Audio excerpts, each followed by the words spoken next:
Mertua lempar lap kotor dan mendorongku sampai berdarah. Aku kembali dan membalaskan dendamku.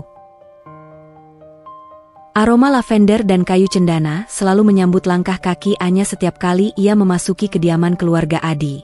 Rumah megah itu, yang berdiri tegak bak benteng di kawasan elit Jakarta Selatan, terasa seperti mimpi yang perlahan berubah menjadi ilusi.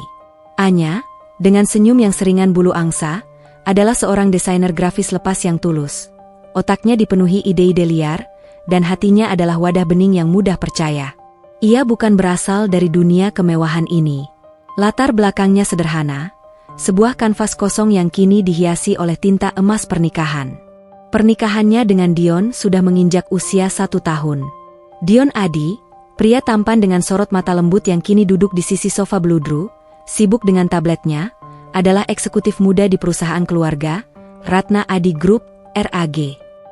Bagi Anya, Dion adalah pelabuhan yang ia kira aman. Pria itu selalu memanggilnya, sayang, dengan intonasi yang memabukkan dan memastikan kopi paginya selalu disajikan tanpa gula. Sebuah detail kecil, tapi bagi Anya, itu adalah bukti cinta. Sayang, kamu sudah lihat draft proyek dari Pak Riko? Tanya Dion, matanya masih terpaku pada layar. Anya meletakkan cangkir tehnya dengan hati-hati di meja kaca. Sudah. Agak rumit, tapi aku yakin bisa menyelesaikannya malam ini. Mereka minta ilustrasi yang lebih minimalis. Dion tersenyum, senyum yang sayangnya tidak pernah mencapai matanya sepenuhnya sejak mereka pindah ke rumah besar ini. Kerja bagus. Tapi ingat, jangan sampai larut malam. Kamu butuh istirahat. Aku janji, balas Anya, mendekat dan mengecup pipi suaminya. Meskipun mereka menikah karena cinta sejati, pernikahan di bawah atap ini terasa seperti panggung teater, di mana setiap gerakan dan dialog harus disensor oleh sutradara utama, Nyonya Ratna Adi. Nyonya Ratna, atau yang akrab dipanggil Mama Ratna oleh Dion, adalah matriar keluarga dan otak di balik kesuksesan RAG. Ia adalah definisi keanggunan yang membeku, rambut disanggul rapi sempurna, setelan kutur yang selalu pas, dan aura kekuasaan yang bisa membuat bunga layu. Nyonya Ratna adalah pengusaha sukses, sosok yang dihormati di kalangan sosialita. Tapi bagi Anya, wanita itu adalah cuaca dingin yang menetap di dalam rumah. Pagi itu, Nyonya Ratna turun dari tangga marmer, langkah kakinya terdengar seperti pukulan drum yang teratur. Di tangannya, ia membawa majalah bisnis dengan sampul bergambar dirinya. Pagi, MA, sapa Dion, langsung berdiri. Pagi, Dion. Kau sudah sarapan? Jangan sampai terlambat rapat dewan direksi hari ini, ucap Nyonya Ratna, suaranya halus namun setajam pisau. Ia mengabaikan Anya sepenuhnya, seolah keberadaan Anya hanyalah perabotan tambahan yang tidak perlu disapa. Anya berdeham pelan. Pagi, MA Ratna. Nyonya Ratna akhirnya menoleh, tatapan matanya menguliti Anya dari ujung rambut hingga ujung kaki. Oh, kau di sini, Anya? Saya hampir tidak melihatmu. Sebuah kalimat yang dimaksudkan untuk menyakiti. Saya harap kau tidak membiarkan Dion terganggu oleh urusan, mewarnai gambar, di laptopmu itu. Ini adalah rumah bisnis, bukan studio seni. Anya mencoba tersenyum, meski rasanya ada duri yang tersangkut di tenggorokannya. Tentu saja tidak, MA. Pekerjaanku tidak mengganggu Dion. Dan saya pastikan saya selalu profesional. Profesional? Nyonya Ratna terkekeh pelan, sebuah suara yang terdengar seperti pecahan kaca. Ia berjalan ke dekat jendela dan menatap keluar. Dion harusnya mencari wanita yang bisa membantunya di dewan direksi, yang mengerti tentang saham dan merger. Bukan yang hanya bisa mewarnai gambar di laptop, bahkan hanya pekerjaan lepas. Lulusan seni rupa, apa yang bisa ia berikan pada masa depan RAG? Dion, yang biasanya sigap membela, hanya terdiam, pandangannya tertuju pada lantai. Keheningan itu menusuk. Bagi Anya, kebisuan Dion lebih menyakitkan daripada kata-kata tajam Nyonya Ratna. Ia membutuhkan Dion untuk menjadi perisainya. Namun kini Dion hanyalah bayangan yang bersembunyi di balik ketakutan pada ibunya. Tapi sudahlah, lanjut Nyonya Ratna, seolah baru saja menyelesaikan sebuah kuliah singkat yang melelahkan. Apapun pilihanmu, Dion, selama ia tidak memalukan saat saya mengenalkannya di acara sosial. Itu saja harapan saya. Anya mengepalkan tangannya di balik punggung. Ia merasa harga dirinya diperlakukan seperti debu. Setelah Nyonya Ratna pergi untuk sarapan di ruang makan khusus, Dion mendekati Anya, mencoba meredakan suasana. Jangan dimasukkan ke hati, sayang. Mama hanya terlalu mencintai RAG. Dia hanya takut aku terdistraksi, bisik Dion, mencoba merangkul bahu Anya. Anya menarik diri dengan lembut. Dion, aku tahu kamu mencintai ibumu. Tapi apakah kamu tidak lelah terus-menerus membiarkan aku diinjak-injak seperti ini? Aku tidak meminta kamu berteriak padanya. Aku hanya meminta kamu berdiri di sisiku. Sekali saja. Dion menghela napas panjang, tampak tertekan. Kamu tahu bagaimana Mama? Melawannya hanya akan memperburuk keadaan. Ini hanya masalah waktu, sayang. Sebentar lagi aku akan mengambil alih RAG sepenuhnya, dan kita bisa pindah, kita bisa bebas. Janji-janji Dion terasa seperti buih di lautan. Indah dilihat, tapi mudah pecah. Ketegangan di rumah itu bukan hanya soal perkataan. Nyonya Ratna mulai mengontrol semua aspek. Suatu malam, Dion dan Anya berencana makan malam romantis di luar, merayakan setahun pekerjaan freelance Anya yang sukses. Saya sudah menyiapkan tenderloin dengan saus truffle kesukaan Dion, potong Nyonya Ratna dengan wajah datar, saat Anya sedang berdandan. Batalkan pesanan restoranmu, Anya. Dion harus makan makanan yang saya siapkan. Dia akan membutuhkan energi untuk rapat pagi. Tapi, Ma, kami sudah memesan. Dan ini hanya makan malam. Protes Anya, berusaha mempertahankan haknya. Makan malam di luar hanya buang-buang uang dan waktu. Kau harusnya lebih fokus membantu Dion beristirahat, bukannya mengajaknya berhambur di luar. Balas Nyonya Ratna tanpa ampun. Dion, kesini. Makan malam dengan Mama. Dion, yang baru saja selesai mandi, menatap Anya dengan pandangan penuh maaf. Kita bisa rest cedule, sayang. Mama benar, aku harus tidur cepat malam ini. Malam itu, Anya makan sendirian di kamar. Ia memandang langit-langit, merasakan dinding-dinding rumah mewah ini makin menyempit, mencekiknya perlahan. Ia mulai merasa terasing. Cintanya pada Dion terasa seperti tali yang ditarik kencang, nyaris putus oleh tangan tak terlihat Nyonya Ratna. Seiring berjalannya waktu, komentar Nyonya Ratna berubah dari sarkasme menjadi penghinaan terbuka. Ia mulai meragukan kemampuan Anya sebagai istri dan bahkan sebagai manusia. Suatu sore, Nyonya Ratna menemukan Anya sedang sibuk dengan laptopnya, mengerjakan branding untuk klien UMKM. Apa yang kau lakukan? Saya sudah bilang, Dion tidak butuh istri yang sibuk dengan pekerjaannya sendiri. Lihat rumah ini, kau harusnya memperhatikan detail, kata Nyonya Ratna, menunjuk ke sebuah vas bunga yang sedikit miring. Ma, saya sudah menyuruh Bei Marni membersihkan semuanya. Dan saya hanya butuh 15 menit lagi untuk menyelesaikan draft ini, jawab Anya, berusaha tenang. Nyonya Ratna melipat tangannya, ekspresinya memancarkan jijik. Bei Marni dibayar untuk membersihkan, tapi kau dibayar Dion untuk menjadi istrinya yang sempurna. Kau tahu, di zaman saya, wanita dari kelasmu akan bersyukur bisa masuk ke keluarga seperti kami. Kenapa kau masih sibuk mencari uang receh itu? Apa kau kekurangan uang saku?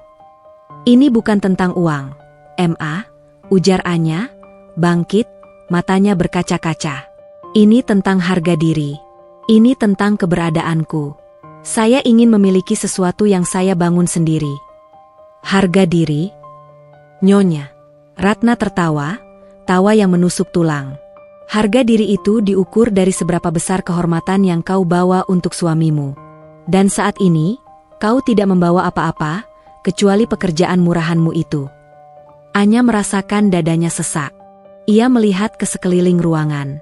Ia melihat foto pernikahan mereka yang terbingkai mewah, dan di sana, ia melihat ilusi yang telah ia ciptakan. Ia sadar, kebahagiaan manis di awal pernikahan itu hanyalah lapisan gula di atas kue pahit yang disajikan Nyonya Ratna. Kelembutan Dion, janji-janji kebebasan mereka, semua terasa jauh. Saya minta maaf, Ma, jika pekerjaan saya mengganggu Anda. Tapi saya tidak akan menghentikannya, kata Anya, suaranya bergetar namun tegas, sebuah percikan kecil perlawanan. Dinginnya sikap Nyonya Ratna bukan lagi sekadar hawa ruangan, melainkan kabut tebal yang menyelimuti setiap sudut kehidupan Anya. Setelah percakapan terakhir tentang uang receh dan pekerjaan murahan, Anya menyadari, ia tidak bisa lagi berpura-pura bahwa segalanya baik-baik saja. Permintaan Nyonya Ratna agar Anya berhenti bekerja freelance mulai diucapkan bukan sebagai saran, melainkan perintah yang harus dipatuhi. Suatu pagi, saat Anya hendak membuka laptop untuk menyelesaikan revisi logo kliennya, ia menemukan layar laptopnya gelap. Kabel pengisi daya telah hilang. Ia mencari kemana-mana, namun nihil. Dion, yang baru keluar dari kamar mandi dengan handuk melilit pinggangnya, melihat kebingungan Anya. Mencari apa, sayang? Kabel laptopku hilang, Dion. Aku yakin semalam aku meletakkannya di meja ini, jawab Anya, mencoba menahan frustrasi. Dion menghela napas, gestur yang belakangan sering sekali ia tunjukkan. Mungkin jatuh? Coba cari di bawah. Saat Anya membungkuk, matanya menangkap siluet Nyonya Ratna yang berdiri di ambang pintu, berpakaian lengkap dengan setelan kerja mahal, secangkir teh di tangan. Ekspresi Nyonya Ratna datar, namun ada kilatan aneh di matanya, seperti kepuasan tersembunyi. Cari apa di bawah meja, Anya? Tidak pantas wanita dari rumah ini berkutat di lantai, tegur Nyonya Ratna, suaranya tenang, terlalu tenang. Anya berdiri tegak, memaksakan senyum. Hanya mencari kabel laptop, Ma. Oh, laptop, ulang Nyonya Ratna, menyesap tehnya. Saya rasa, akan lebih baik jika kau beristirahat dari benda-benda elektronik itu. Kau terlalu sibuk dengan duniamu sendiri, sampai lupa tanggung jawabmu di sini. Ia menatap Dion. Dion, saya rasa kau harus menjelaskan pada istrimu tentang skala prioritas. Istri seorang CEO masa depan RAG, tidak seharusnya terlihat seperti petugas administrasi di rumah sendiri. Nyonya Ratna kemudian berjalan pergi, meninggalkan aroma parfum mahal dan teka-teki kawat listrik yang hilang. Anya tahu, ini ulah Nyonya Ratna. Ini adalah bentuk kontrol pasif-agresif yang membuatnya gila. Dion, kamu lihat sendiri. Ini ulah ibumu, bisik Anya, suaranya bergetar karena marah. Dia menyembunyikan kabelku. Dia ingin aku berhenti bekerja. Dion berjalan ke lemari, memilih dasi. Ia menghindari kontak mata Anya. Kenapa kamu yakin sekali, sayang? Mungkin kamu lupa meletakkannya di mana. Aku tidak lupa, Dion. Kenapa kamu selalu meragukan aku dan selalu membenarkan dia? Kamu tahu aku tidak suka meminta uang saku darimu, dan pekerjaan ini adalah satu-satunya hal yang membuatku merasa berharga di rumah ini. Anya merasakan air mata mulai mendesak keluar, namun ia menahannya. Ia tidak mau terlihat lemah. Dion membalikkan badan, ekspresinya tegang. Anya, tolong. Jangan membuat suasana menjadi sulit. Mama hanya peduli padaku. Dia tidak bermaksud buruk. Kenapa kamu tidak berhenti saja untuk sementara? Nikmati hidupmu sebagai Nyonya Adi. Semua orang menginginkan posisi ini. Tapi aku tidak menginginkan posisi yang harus kutebus dengan harga diriku. Dion, balas Anya tajam. Aku menikahimu, bukan kekayaanmu. Dan aku tidak akan membiarkan ibumu mendikte siapa diriku. Akhirnya, Dion hanya menghela napas pasrah, menatap Anya dengan pandangan yang terasa asing. Terserah kamu. Tapi jangan salahkan aku jika suasana di rumah ini makin memburuk. Ia lalu keluar, meninggalkan Anya dengan rasa pahit. Kata-kata Dion terasa seperti tamparan, sebuah pengakuan bahwa ia akan memilih jalan termudah, diam dan membiarkan istrinya menderita, demi kedamaian palsu. Tekanan itu mencapai titik kritis pada malam jamuan bisnis penting. Nyonya Ratna mengundang kolega-kolega lama RAG, para bankir dan investor yang keputusannya bisa menentukan nasib perusahaan. Nyonya Ratna menuntut kesempurnaan, dan ia memastikan Anya tahu bahwa ia adalah titik lemah yang paling mungkin merusak malam itu. Ingat, Anya. Senyum, angguk, dan jangan bicara tentang pekerjaan recehmu. Bicaralah tentang charity atau mode, apapun yang terdengar mahal. Kau hanya boneka malam ini, bisik Nyonya Ratna di telinga Anya, sesaat sebelum tamu pertama tiba. Anya berdiri di sudut ruangan, mengenakan gaun yang dipilihkan Nyonya Ratna, yang terasa seperti sangkar yang indah. Ia mencoba berinteraksi, namun setiap kata terasa hampa. Saat makan malam tiba, suasana tegang terasa di sekeliling meja porselen Italia yang panjang. Nyonya Ratna duduk di kepala meja, memimpin percakapan dengan kepiawaian seorang jenderal perang. Dion di sisinya tampak formal dan kaku. Seorang pelayan, yang tampak gugup, tersandung saat membawa nampan berisi saus demi-glace. Saus itu tumpah sedikit ke taplak meja dan hampir mengenai lengan Nyonya Ratna. Nyonya Ratna menjerit pelan, astaga. Semua mata tertuju pada pelayan itu, yang wajahnya langsung pucat pasi. Kau tidak becus, desis Nyonya Ratna. Bersihkan ini, jangan sampai merusak jamuan penting ini. Anya, yang duduk di seberang meja, melihat kejadian itu. Pelayan itu, seorang wanita muda bernama Maya, tampak gemetar ketakutan. "Ma, biarkan saya bantu membersihkannya," kata Anya spontan, meraih serbet makan. "Tunggu." Nyonya Ratna bersuara tajam. Matanya yang tajam menatap Anya, seolah Anya baru saja melakukan kejahatan besar. "Kau datang ke sini." Ia menunjuk Maya, pelayan yang ketakutan itu. Maya mendekat dengan langkah ragu. Nyonya Ratna mengambil piring porselen kosong yang paling indah dan mahal di atas meja. Lalu, dengan gerakan yang disengaja dan dingin, ia menjatuhkan piring itu ke lantai marmer. Suara piring pecah membelah keheningan jamuan, memicu tatapan kaget dari para tamu. Piring itu pecah berkeping-keping, seperti hati Anya. Nyonya Ratna menatap tajam ke arah Anya, kemudian ke Maya. "Lihat, inilah yang terjadi jika ada ketidakbecusan di rumah ini. Maafkan saya, Nyonya, maafkan saya." Maya langsung berlutut, mencoba mengumpulkan pecahan piring, tangannya gemetar. Nyonya Ratna menatap Anya. Kenapa kau hanya diam di sana? Kau yang paling dekat dengan piring itu. Kau seharusnya mencegah pelayan itu. Kau hanya fokus pada dirimu sendiri sampai-sampai kau membiarkan kehancuran terjadi di depan matamu." Anya terkesiap. Tuduhan itu tidak masuk akal. Semua orang tahu Nyonya Ratna yang menjatuhkan piring itu. Semua orang di meja melihatnya. Seorang kolega, Tuan Hadi, mencoba mencairkan suasana. "Ah, Ratna, itu hanya piring. Jangan terlalu diambil hati. Mungkin Anya sedang melamun." "Tidak, Nyonya." Ratna memotongnya, pandangannya mengunci Anya. Anya harus belajar bertanggung jawab atas kegagalan yang ada di sekitarnya. Kau harusnya lebih tanggap, Anya. Kau harusnya melihat potensi bahaya sebelum itu terjadi. Atau jangan-jangan, kau memang sengaja membuat keributan kecil ini agar orang-orang memperhatikanmu. Seketika, Anya merasa seluruh darahnya mendidih.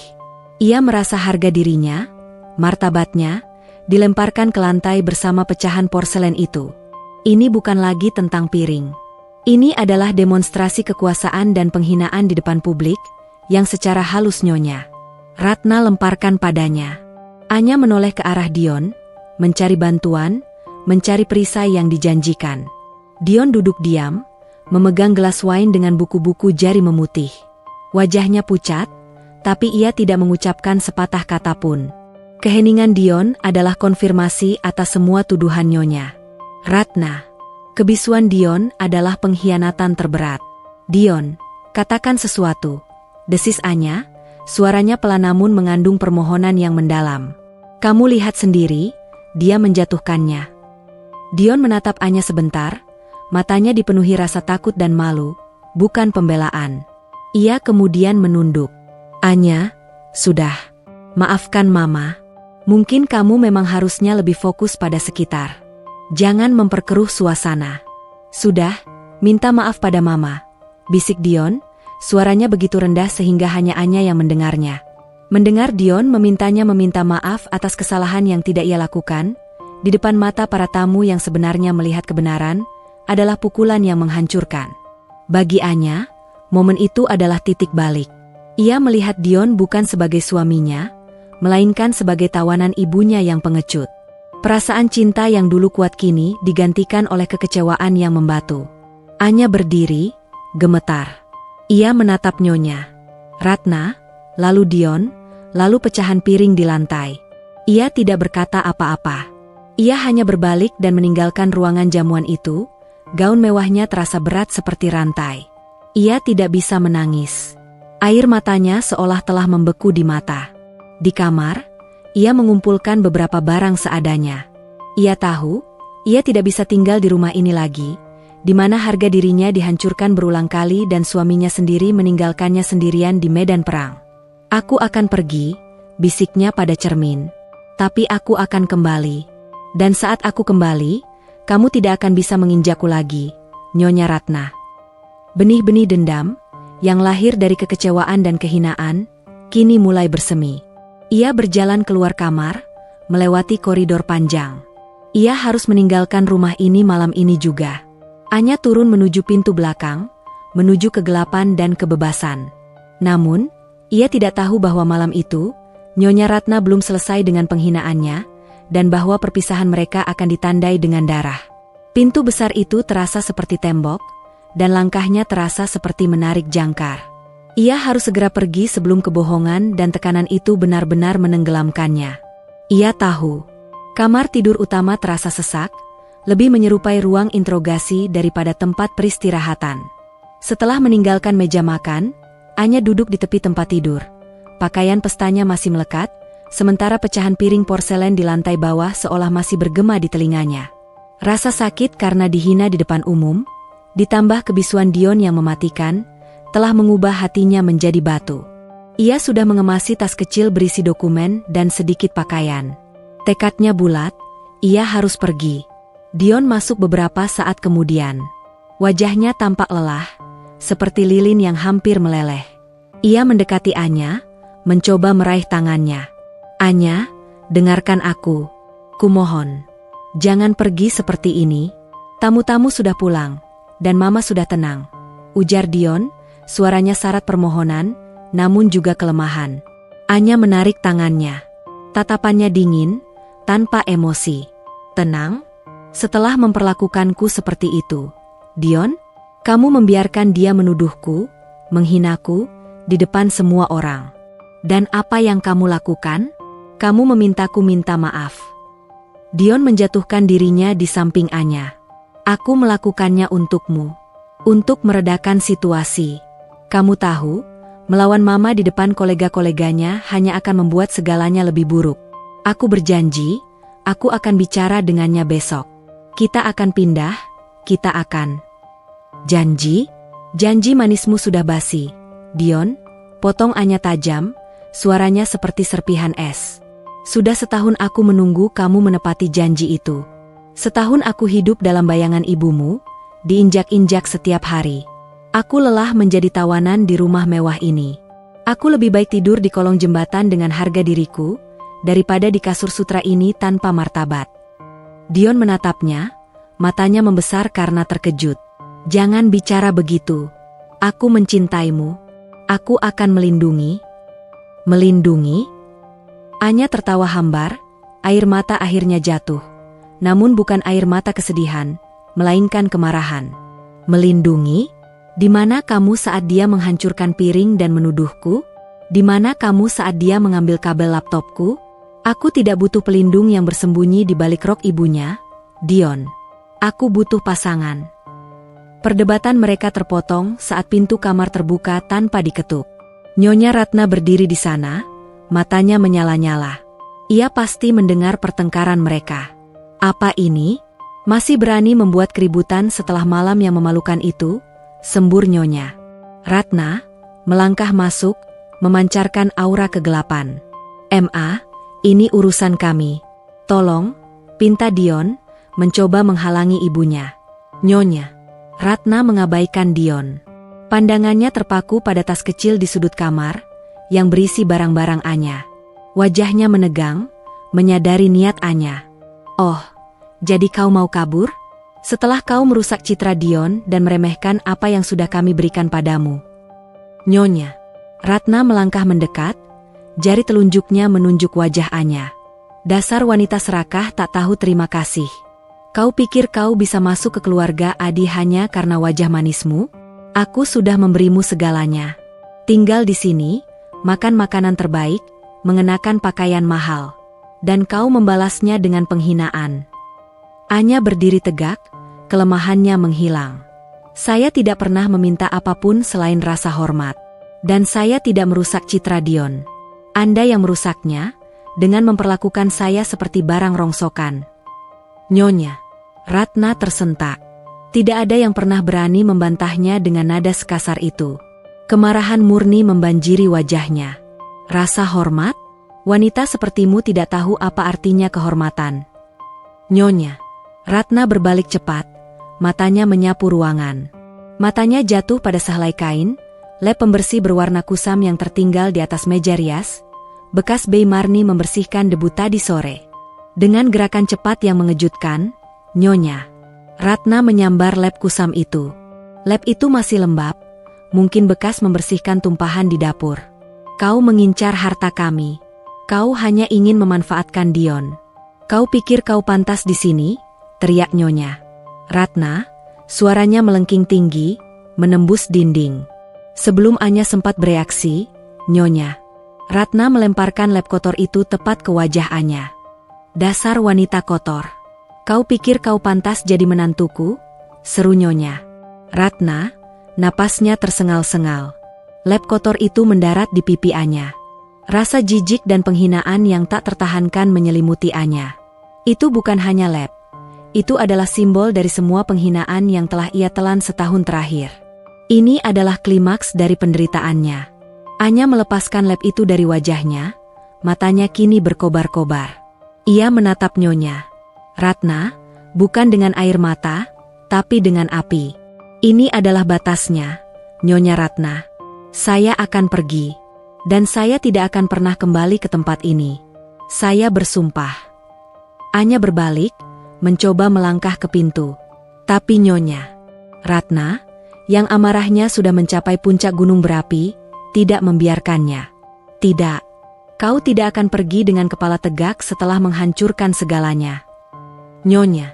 Ratna menerjang. Ia meraih bahu Anya dari belakang dan, dengan kekuatan yang didorong oleh kemarahan buta, ia mendorong Anya dengan sekuat tenaga. Anya tidak siap. Ia terhuyung. Tubuhnya yang ringan oleng, dan ia jatuh ke samping, tidak jauh dari meja rias marmer yang kokoh. Kepalanya membentur sudut meja itu. Bruk! Suara benturan itu memekakan telinga. Seketika, rasa sakit yang menusuk menjalar dari keningnya. Dion, yang selama ini membeku dalam keterkejutan, akhirnya berteriak. Mama! Anya tidak bisa bergerak selama beberapa detik. Ia merasakan cairan hangat menetes di pelipisnya. Tangannya meraba keningnya, dan saat ia menariknya, ia melihat warna merah pekat menodai kulitnya. Darah. Darah menetes ke lantai karpet mahal. Noda merah yang tajam di atas warna krem lembut. Nyonya. Ratna terdiam, wajahnya yang tadi dipenuhi amarah kini dipenuhi kengerian yang terkejut. Ia menatap darah di lantai, lalu ke wajah Anya yang kini pucat pasi. Anya, aku tidak sengaja, kata Nyonya. Ratna, suaranya kini kembali pada nada ketakutan, bukan kemarahan. Anya perlahan bangkit, menahan rasa pusing dan sakit yang menusuk. Ia berdiri di depan Nyonya. Ratna, darah segar mengalir perlahan dari keningnya, seperti sungai kecil di wajahnya. Ia menatap Nyonya. Ratna. Ia tidak berteriak, tidak menangis, suaranya hanya desisan yang mematikan. Anda sudah melukai saya secara fisik, Nyonya Ratna. Setelah semua luka batin yang Anda torehkan. Anya menyentuh keningnya, menatap darah di jarinya. Matanya yang terluka kini memancarkan tekad baja. Anda membuat saya berdarah. Dan saya akan memastikan Anda membayar setiap tetes darah ini. Dion berlari ke arahnya, panik. Sayang, ya Tuhan, keningmu, kita harus ke rumah sakit. Anya menepis tangan Dion.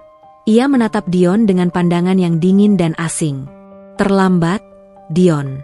Kamu gagal melindungiku, dan sekarang kamu tidak lagi punya hak atas diriku.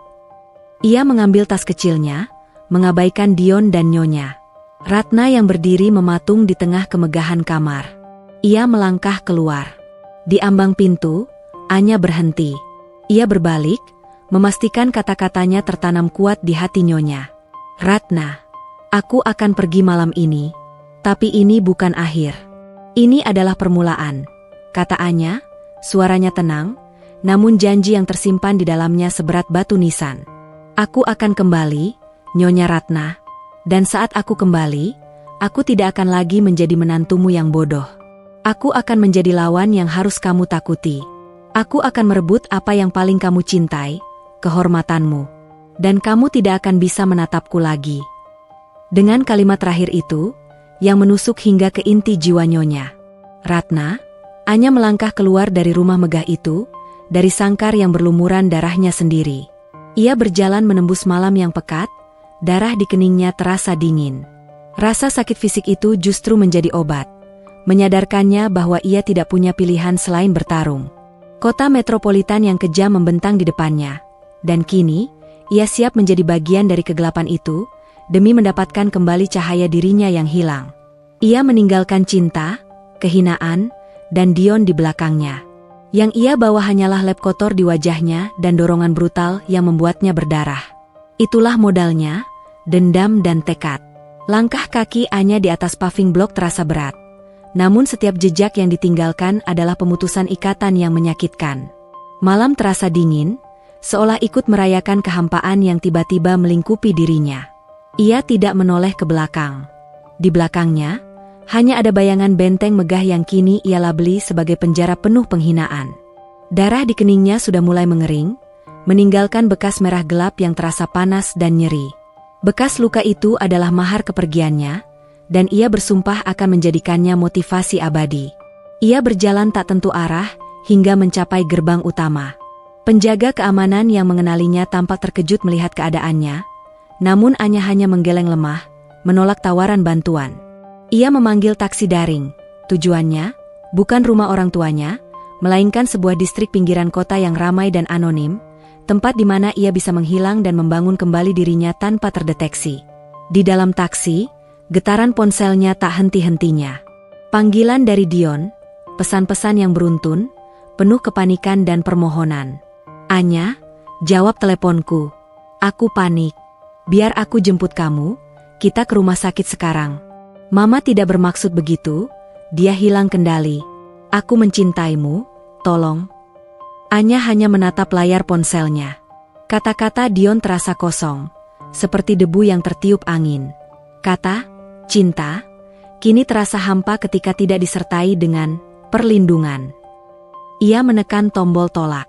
Tidak ada air mata. Hanya ada kekecewaan yang telah mengeras menjadi kemarahan. Ia teringat kembali momen lap kotor dilemparkan ke wajahnya, dorongan brutal Nyonya Ratna, dan darahnya yang menodai karpet mewah. Kenangan itu tidak lagi membuatnya sakit, tetapi justru memicunya. Jika cinta tidak bisa menyelamatkanmu, maka dendam harus menyelamatkan harga dirimu. Setibanya di tujuan, Anya menyewa sebuah kamar kos kecil di lantai 2 sebuah ruko tua.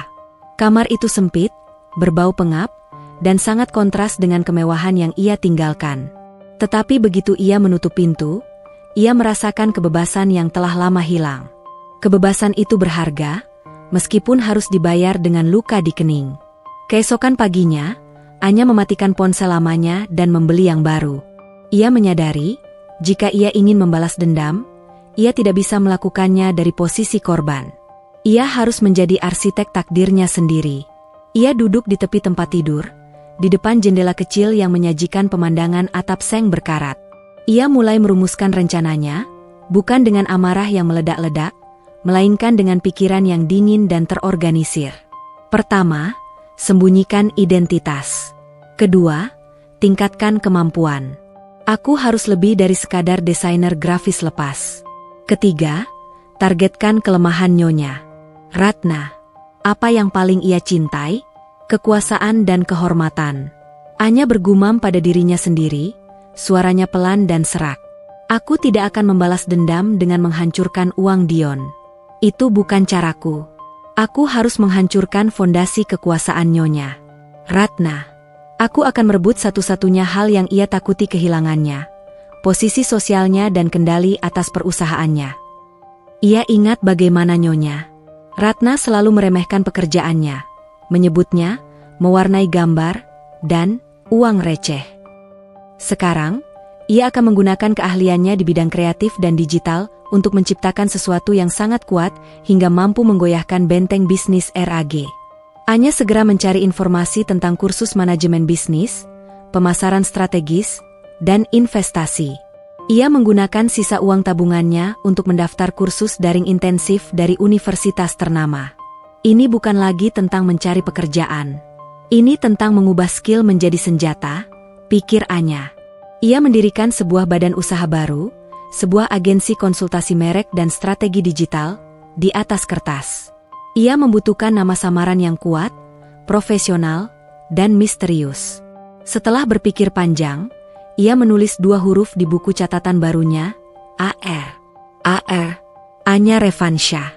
Ya, Revansya. Pembalasan. Bisiknya, senyum tipis, dingin, terukir di bibirnya. Ia menghubungi beberapa koneksi lama di dunia freelance yang ia kenal loyal dan cerdas. Salah satunya, seorang ahli pemrograman yang brilian bernama Rian, yang selalu kagum pada kemampuan desain Anya. Rian kaget saat Anya menghubunginya dari nomor baru, dengan suara yang lebih dalam dan formal. Anya, ini benar kamu? Suaramu terdengar berbeda. Ya, Rian. Ini aku, jawab Anya. Aku sedang memulai sesuatu yang besar. Sebuah agensi konsultasi bisnis kreatif. Tapi aku butuh kamu. Aku butuh keahlianmu untuk membangun infrastruktur digital terbaik. Aku jamin bayaran terbaik, dan yang lebih penting, ini akan menjadi proyek yang sangat revolusioner. Rian, yang selalu mendambakan proyek besar, terdengar antusias. Apa tujuannya?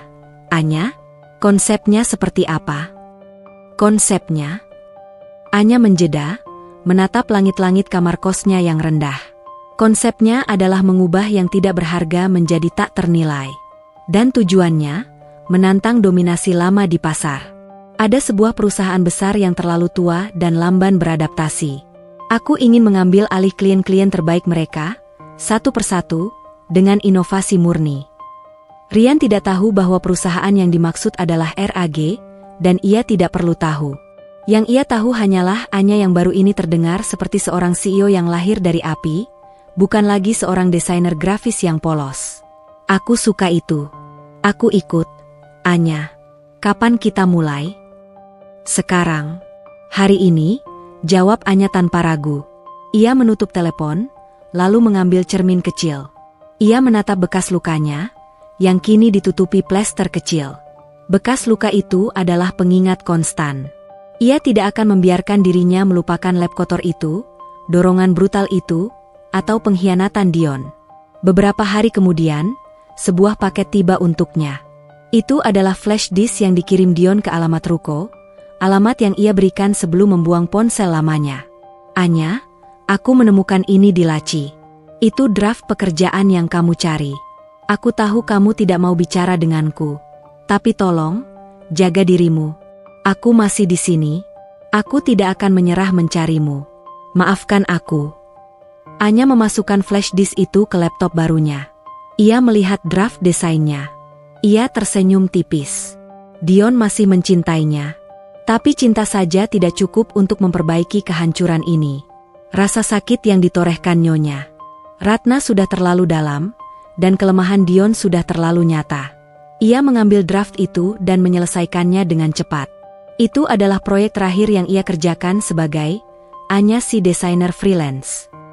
Mulai sekarang, ia adalah AR, pemain baru yang dingin, cerdas, dan siap untuk mengukir namanya di dunia bisnis, tepat di bawah hidung Nyonya Ratna. Ia berdiri dan menatap tumpukan buku bisnis baru yang ia beli. Ia tahu, jalan yang harus ia lalui akan panjang dan penuh jebakan. Tapi ia tidak takut. Ia telah kehilangan segalanya kecuali tekadnya. Dan dengan tekad itu, ia siap merekonstruksi dirinya dari abu. 6 bulan, bisik Anya. Dalam 6 bulan, RAG akan merasakan keberadaanku.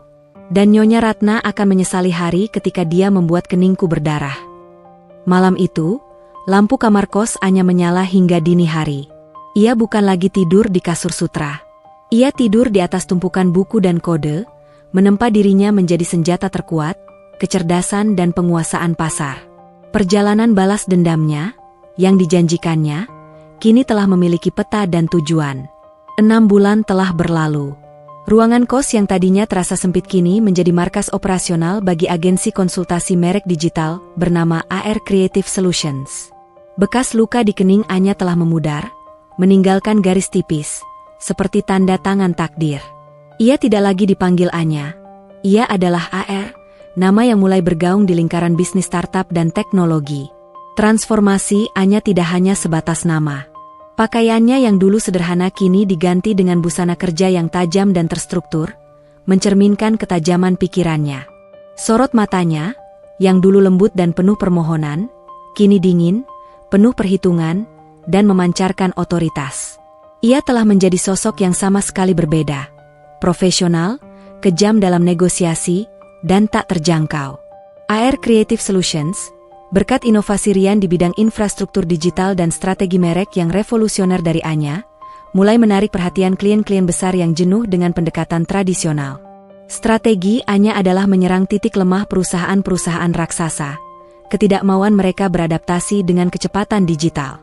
Kebetulan, perusahaan-perusahaan raksasa yang lamban ini adalah basis klien lama dari Ratna Adi Group, RAG. Suatu siang, dalam sebuah pertemuan penting, Anya harus berhadapan dengan Bara Widyatama. Bara adalah sosok veteran di dunia investasi dan pemasaran, seorang pria parubaya yang terkenal karena ketajaman insting bisnisnya dan rekam jejaknya yang sukses. Bara juga dikenal sebagai mantan kolega yang pernah memiliki hubungan tegang dengan Nyonya Ratna. Anya duduk berhadapan dengan Bara di lobi sebuah gedung perkantoran mewah. Bara mengamati Anya dengan intens.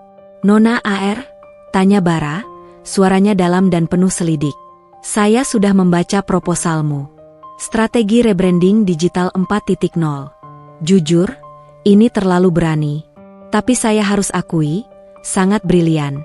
Kau benar-benar ingin merombak pasar dari akarnya." Anya menyambut tatapan itu tanpa gentar. "Tuan Bara, pasar tidak menunggu yang lamban. RAG, misalnya. Mereka terlalu terpaku pada strategi lama, pada networking sosialita dan aset fisik. Dunia sudah berubah, dan RAG adalah dinosaurus yang menunggu kepunahan. Saya menawarkan solusi untuk perusahaan yang tidak mau menjadi dinosaurus berikutnya." Bara tertawa kecil. "RAG. Kau menyebut nama itu dengan nada yang menarik. Kau punya sejarah dengan mereka." Anya tersenyum tipis, senyum yang tidak mencapai matanya. "Saya hanya punya sejarah dengan kinerja bisnis yang buruk, Tuan. Dan saat ini, RAG adalah contoh yang sempurna. Saya ingin membuktikan bahwa inovasi dan keberanian lebih kuat daripada kekuasaan yang stagnan." Bara terkesan. Ia melihat semangat yang membara di balik ketenangan profesional Anya. Ia melihat dirinya di masa muda. "Baiklah, Nona AR, jujur, saya sangat tertarik dengan visimu.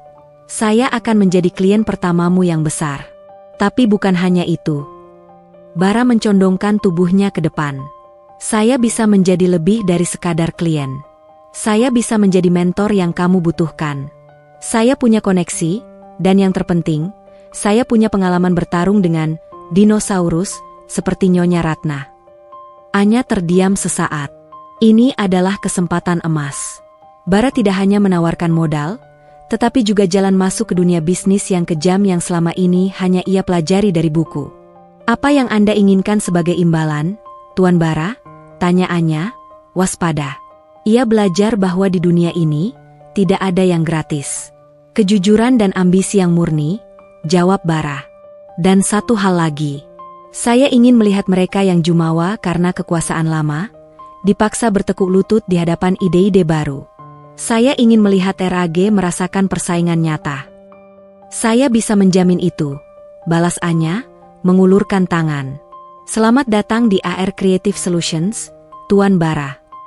Jabat tangan mereka terasa seperti perjanjian rahasia. Dengan dukungan Bara, agensi Anya meledak. Hanya dalam beberapa bulan, AR Creative Solutions berhasil merebut 3 klien besar yang secara tradisional selalu menggunakan jasa RAG. Sementara itu, di kediaman mewah Adi, Nyonya Ratna mulai merasakan tekanan, meskipun ia belum menyadari sumbernya. Ia duduk di ruang kerjanya, marah, menatap laporan yang menunjukkan penurunan laba di kuartal terbaru. Dion masuk dengan wajah lelah. "Ma, aku sudah bilang, kita harus berinvestasi lebih banyak di sektor digital.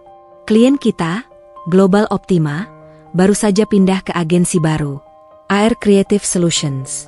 Aku dengar mereka sangat agresif dan inovatif." Nyonya Ratna mendengus. "AR? Nama macam apa itu?" "Pasti perusahaan startup murahan yang hanya menjual janji manis. Mereka tidak akan bertahan lama, Dion. Klien besar selalu kembali pada nama besar. Mereka kembali pada RAG, pada koneksi sosial yang kuat, bukan pada website cantik." "Tapi Mama, mereka menawarkan hasil nyata. Mereka berhasil meningkatkan traffic Global Optima hingga 50% dalam 3 bulan, desak Dion. Ia kini memegang posisi yang lebih tinggi di RAG, namun ia merasa ia hanya mengelola kehancuran yang tak terlihat. Nyonya Ratna menggebrak meja. "Jangan membandingkan RAG dengan anak bawang itu. Fokus pada tugasmu, Dion. Dan omong-omong, sudah 6 bulan. Kau sudah menghubungi Anya? Di mana dia? Dia sudah mempermalukan kita di depan umum dengan kabur seperti itu." Dion mendesah. "Aku sudah mencoba segala cara, Ma. Nomornya mati. Aku tidak bisa menemukannya. Aku sudah menyewa detektif. Dia menghilang seperti ditelan bumi." Nyonya Ratna menyilangkan tangan, ekspresinya kembali dingin dan kejam. "Bagus. Biarkan dia menghilang. Dia hanya virus di keluarga ini. Tapi jika dia muncul lagi, pastikan dia menandatangani surat cerai. Kita tidak butuh istri yang tidak bisa menjaga kehormatan." Dion merasa hatinya hancur. Ia tidak ingin bercerai. Ia masih mencintai Anya, dan penyesalan karena tidak membelanya pada malam piring pecah dan lab kotor itu masih menghantuinya seperti hantu. "Aku tidak bisa, Ma. Aku masih istrinya. Aku masih mencintainya," jawab Dion lirih. "Cinta?" Nyonya Ratna tertawa mencemooh. "Cinta tidak akan menyelamatkan RAG, Dion. Kekuasaan yang akan melakukannya. Sekarang, pergilah dan cari tahu apa yang sebenarnya diinginkan si AR ini. Aku tidak suka jika ada pihak luar yang mengganggu stabilitas RAG." Dion meninggalkan ruangan, kepalanya dipenuhi konflik batin. Ia sibuk mencari Anya yang hilang, namun kini dihadapkan pada ancaman bisnis yang baru. Ia tidak tahu bahwa dua masalah itu sebenarnya adalah satu dan sama. Kembali ke markas AR Creative Solutions. Anya sedang merayakan keberhasilannya merebut klien ketiga dari RAG bersama Rian dan Bara. Mereka bersulang dengan jus lemon dingin. "Kalian lihat wajah Ratna di majalah bisnis hari ini? Dia tampak seperti baru menelan batu," kata Rian, tertawa puas. Bara tersenyum penuh makna pada Anya. "Pekerjaan bagus, AR strategimu berhasil. Tapi kamu harus lebih hati-hati. Ratna Adi tidak akan diam. Dia akan mulai menggali siapa dirimu." Anya menyesap minumannya. Wajahnya tetap tenang, seperti permukaan air yang dalam. "Biarkan saja dia menggali, Tuan Bara. Tidak ada yang akan menemukan Nyonya Anya Adi. Nyonya Anya sudah mati pada malam ia didorong. Sekarang hanya ada AR." Bara mengangguk. "Tapi aku harus tahu. Kenapa RAG? Ada begitu banyak perusahaan lama. Kenapa kamu begitu fokus mengganggu Ratna Adi Group?" Anya menatap Bara. Ia tahu, ia harus memberikan jawaban yang meyakinkan, tanpa mengungkapkan kebenaran yang brutal. "Alasan profesional, Tuan Bara. RAG memiliki aset digital yang sangat tua. Strukturnya terlalu kaku. Itu adalah target termudah untuk dibongkar, dan kemenangan atas mereka adalah demonstrasi paling kuat untuk agensi baru seperti kita. Bayangkan headline-nya, startup kecil menjatuhkan raksasa yang tidak inovatif," jelas Anya, menipu dengan kebenaran setengah hati. Bara tidak sepenuhnya yakin, tapi ia memilih untuk percaya. Ambisi Anya adalah aset terbesarnya, dan ia membutuhkannya. Baiklah. Fokus kita selanjutnya. Ada proyek lelang lahan strategis yang akan dibuka minggu depan. Lahan yang sangat diinginkan RAG untuk perluasan kantor pusat mereka. Jika kamu bisa mengganggu rencana mereka di sana, itu akan membuat mereka benar-benar panik. Saran Bara. Anya menyeringai. Ide itu brilian. Menghabiskan energi RAG pada proyek fisik yang mahal, sementara ia terus menggerogoti basis klien digital mereka. Dion pasti yang akan mengurus lelang itu, pikir Anya. Aku akan bertemu dengannya di sana, bukan sebagai Anya, tapi sebagai lawan bisnis yang ia benci. Atur pertemuannya, Tuan Bara. Saya ingin berada di sana. Saya ingin memastikan RAG tidak mendapatkan lahan itu dengan mudah. Biarkan Nyonya Ratna merasakan kerugian yang nyata, bukan hanya di laporan keuangan, tapi kerugian yang bisa ia rasakan langsung. Kata Anya, matanya memancarkan perhitungan dingin. Kebangkitan AR telah mengubah panggung. Permainan telah beralih dari konflik rumah tangga menjadi perang bisnis berisiko tinggi. Dan di garis depan, seorang mantan istri yang terluka kini siap menghadapi suaminya sebagai musuh. Gedung lelang properti terasa seperti medan perang formal, dipenuhi para eksekutif berjas mahal yang bergerak dengan perhitungan dingin. Inilah arena baru Anya. Ia tidak lagi berada di dapur mewah, melainkan di garis depan peperangan yang sesungguhnya. Anya, atau lebih tepatnya AR, melangkah masuk dengan setelan navi yang dibuat khusus. Rambutnya dipotong tajam, dan tatapannya terkunci pada target.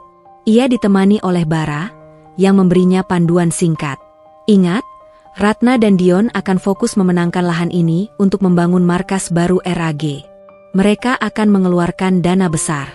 Tugasmu bukan untuk memenangkan lelang, AR, tapi untuk membuat kemenangan mereka terasa pahit, mahal, dan penuh penyesalan, bisik Bara, matanya menyala dengan kegembiraan melihat drama yang akan terjadi.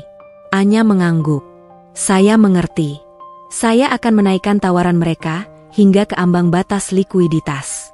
Biarkan mereka menggunakan cadangan dana untuk batu dan beton, sementara saya mencuri klien mereka secara digital. Tiba-tiba, lorong yang mereka lewati hening. Anya tahu apa yang terjadi bahkan sebelum ia menoleh. Dion baru saja tiba. Dion Adi terlihat lebih kurus.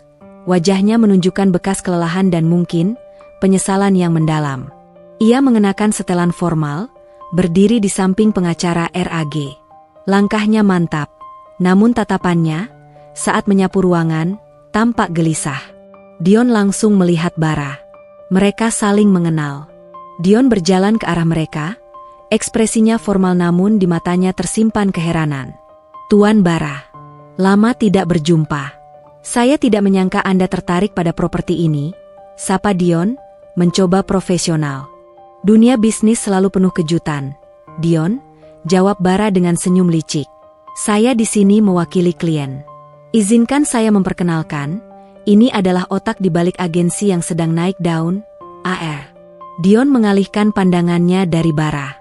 Matanya bertemu dengan mata Anya. Momen itu terasa seperti benturan keras. Waktu seolah membeku. Dion menatap wanita di depannya. Meskipun wajahnya kini lebih tegas, riasan yang lebih kuat, dan auranya yang tak terbantahkan, Dion mengenali garis wajah itu, bibir itu, dan terutama, mata itu. Mata yang dulu memandangnya dengan penuh cinta, kini memancangnya dengan kekosongan yang dingin. Dion terkesiap. Ia mencondongkan tubuh sedikit ke depan, suaranya bergetar tidak percaya. Anya? Anya tetap tenang, bahkan seringai dingin muncul di bibirnya. Ia mengulurkan tangannya, gerakan yang formal dan kaku. Halo, Tuan Adi. Saya AR.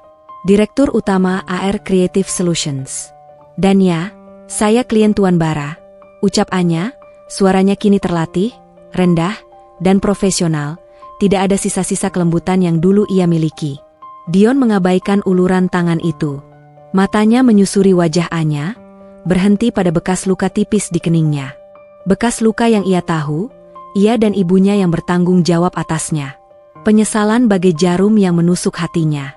Apa-apaan ini, Anya? Kenapa kamu menggunakan nama ini? Kenapa kamu tidak menghubungiku? Sudah 6 bulan. Suara Dion berbisik, mengandung campuran lega, marah, dan kekecewaan. Ia melupakan profesionalisme. Anya menurunkan tangannya. Wajahnya mengeras. Kita berada di tempat publik, Tuan Adi. Jaga profesionalisme Anda. Dan saya ulangi, saya AR Anya Adi sudah mati 6 bulan lalu. Dibunuh oleh penghinaan dan pengkhianatan. Bara campur tangan, mencoba meredakan situasi. Dion, tenang. AR adalah profesional. Urusan pribadi tidak ada tempat di sini. Dion mengabaikan Bara. Ia melangkah lebih dekat ke Anya. Kita harus bicara. Sekarang. Keluar dari sini, kita selesaikan ini. Apa yang kamu inginkan? Uang? Aku akan memberikannya. Berapapun yang kamu mau, asalkan kamu kembali ke rumah. Anya tertawa hampa. Tawa itu menghujam jantung Dion. Uang? Tuan Adi, perusahaan saya kini bernilai lebih dari uang saku bulanan yang dulu Anda berikan. Saya tidak butuh uang Anda. Saya butuh keadilan. Dan lelang ini hanyalah permulaan. Keadilan apa yang kamu maksud? Ini hanya lelang properti, tanya Dion bingung. Anya mencondongkan tubuh sedikit, suaranya diturunkan menjadi bisikan yang hanya bisa didengar Dion. Anda akan lihat, Tuan Adi. Balas dendam saya bukan dengan pisau, melainkan dengan akal. Dan itu akan lebih menyakitkan. Lelang dimulai, dan Dion harus kembali ke tempat duduknya. Pikirannya kacau balau. Ia tidak bisa fokus. Kehadiran Anya, transformasinya yang drastis, dan tatapan dinginnya, telah merenggut semua kekuatannya. Saat penawaran berjalan, RAG memasukkan tawaran pertama, harga yang sudah tinggi. 55 miliar rupiah, umum juru lelang. Nyonya Ratna, yang menonton dari balkon khusus, tampak puas. Mereka berpikir tidak ada yang akan berani menantang harga itu. 57 miliar rupiah, terdengar suara lantang dari pihak AR Creative Solutions. Semua mata beralih. Mereka tahu AR adalah agensi digital, bukan pengembang properti. Ini aneh. Dion melihat ke arah Anya, ekspresinya tercengang. Ia segera menaikkan tawaran. 60 miliar rupiah. Anya tidak ragu. Ia menaikkan lagi. 63 miliar rupiah. Pertarungan sengit terjadi, bukan antara dua pengembang properti, melainkan antara RAG yang putus asa untuk mendapatkan lahan itu, dan AR yang tampak bermain-main. Anya sengaja menaikkan penawaran dalam jumlah yang signifikan, memaksa RAG untuk terus mengeluarkan dana cadangan. Dion mulai panik. Ia tahu harga itu sudah di ambang batas yang disetujui ibunya. Ia mengambil ponsel, menghubungi Nyonya Ratna. MA, ini sudah gila. Mereka menawar 75 miliar rupiah. Harga pasar hanya 65 miliar rupiah. Siapa AR ini sebenarnya? Suara Nyonya Ratna di telepon bergetar karena marah. Jangan tanya. Aku tidak peduli siapa dia. Itu lahan penting untuk masa depan RAG. Kita harus dapatkan. Naikkan lagi.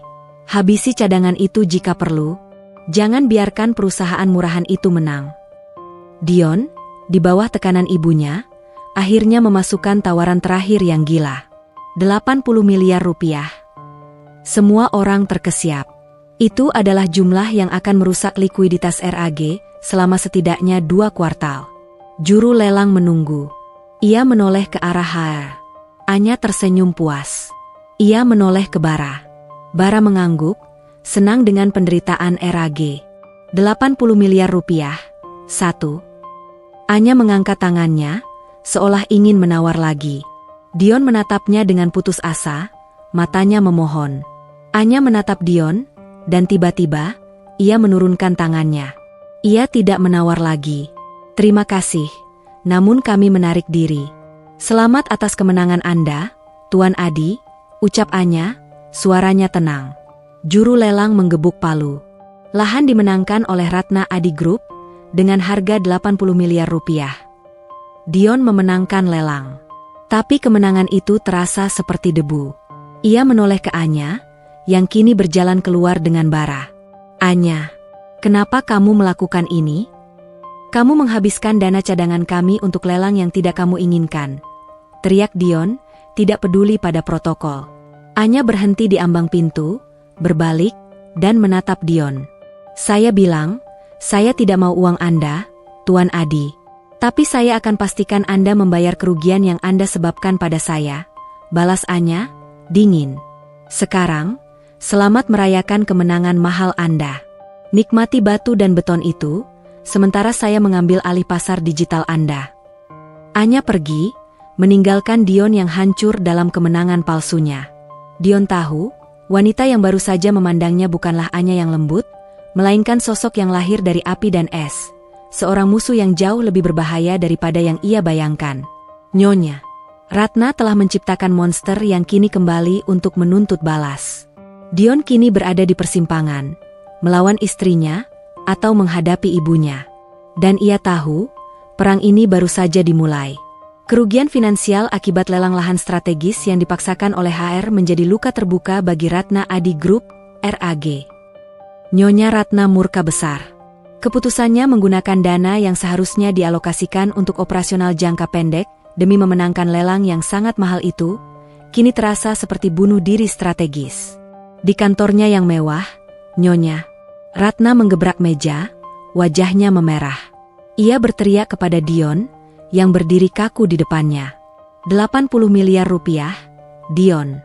Hanya untuk sebidang tanah. Dan itu semua karena iblis bernama AR itu. Dia sengaja memancing kita. Siapa dia? Kau harus cari tahu. Cepat.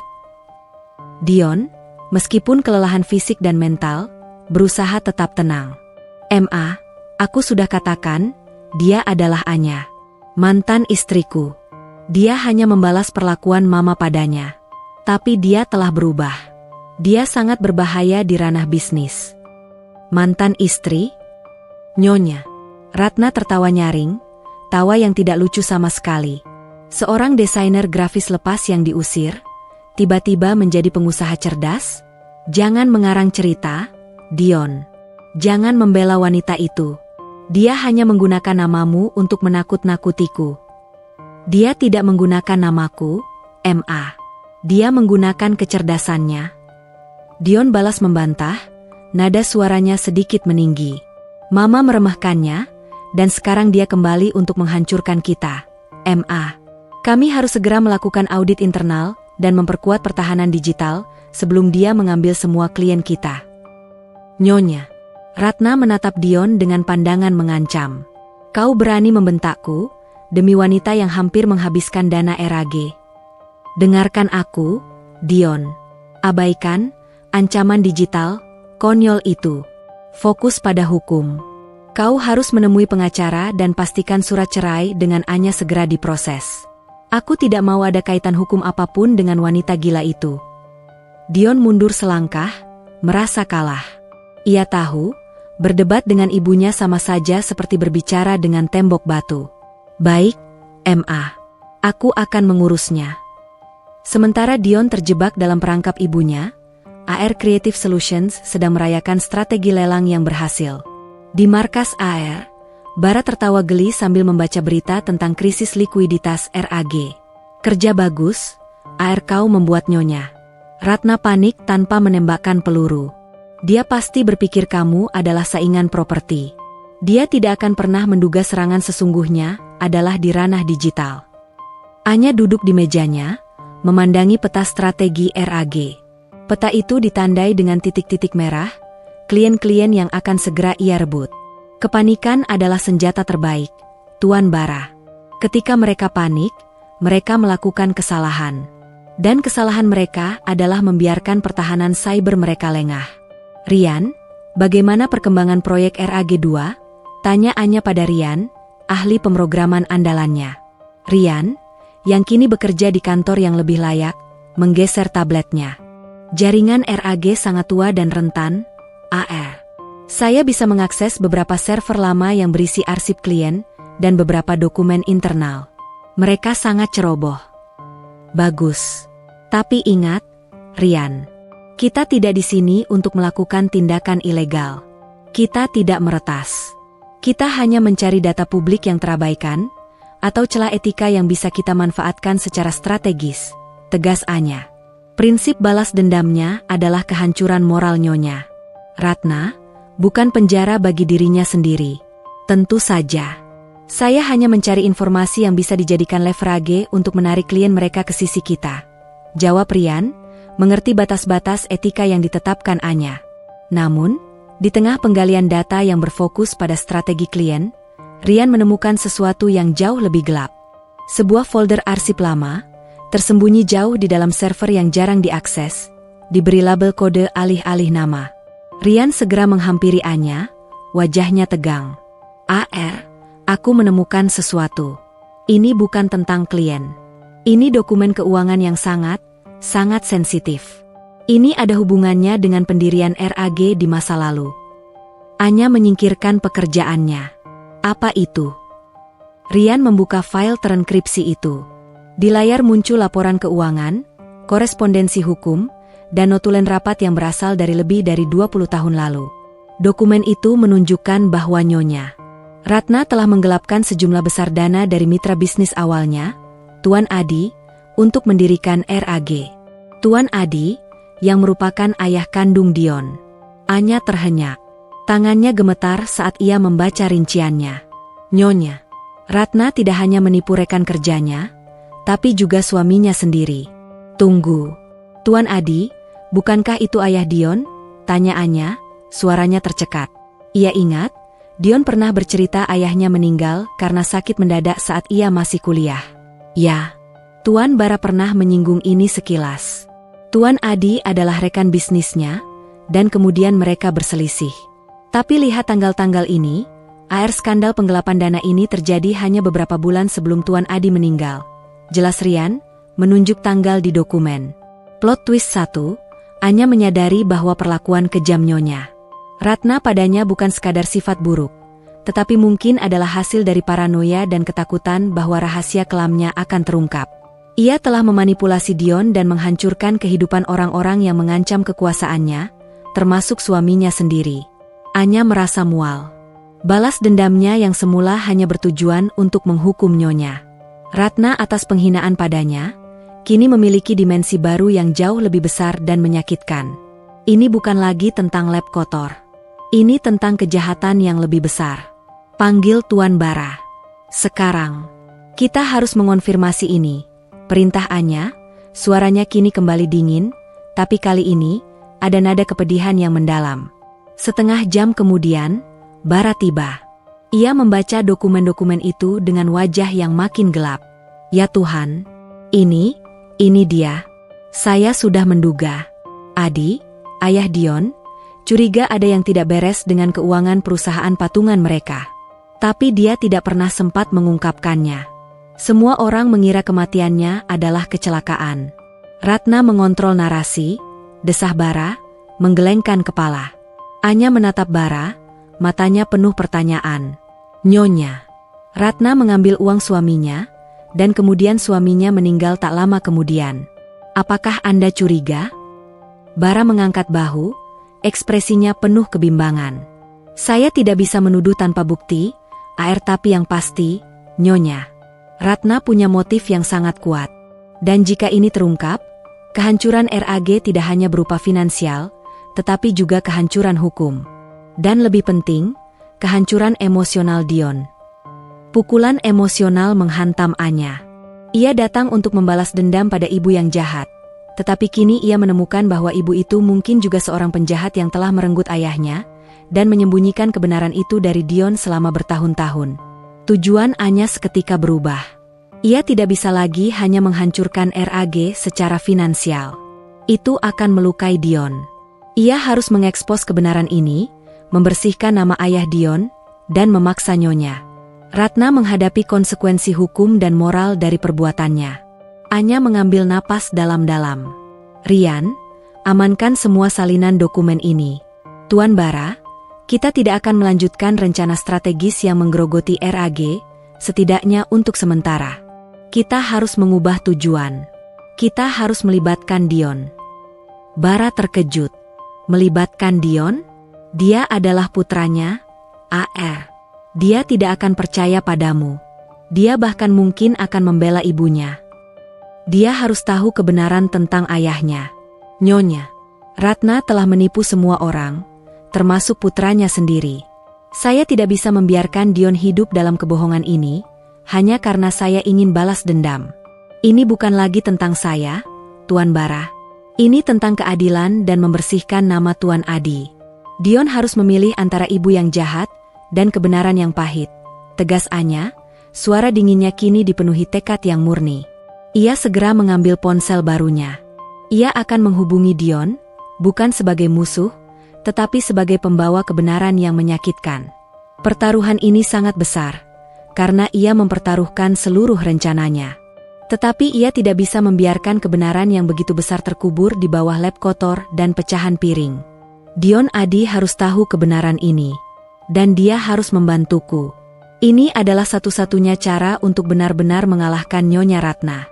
Menghancurkan kebohongan, bukan kekayaan, gumam Anya, wajahnya kini terlihat sangat lelah, memikul beban kebenaran yang begitu berat. Malam itu, setelah penemuan dokumen arsip RAG, suasana di markas Air Creative Solutions dipenuhi ketegangan yang hening. Anya memegang ponsel di tangannya, menatap layar yang menampilkan nomor Dion. Ini adalah langkah paling berisiko dalam rencana balas dendamnya. Jika Dion memilih ibunya, semua yang ia capai sebagai AR bisa hancur. Saya harus melakukannya sendiri, Tuan Bara, kata Anya, menanggapi kekhawatiran Bara yang menyarankan untuk mengirim pengacara saja. Dia harus mendengar ini dariku. Ada ikatan di antara kami yang mungkin bisa membuatnya mendengarkan, meskipun sudah terluka. Anya menekan tombol panggil. Telepon berdering panjang, menciptakan ritme yang menyiksa. Dion berada di kantornya, sendirian, dikelilingi laporan kerugian akibat lelang gila itu.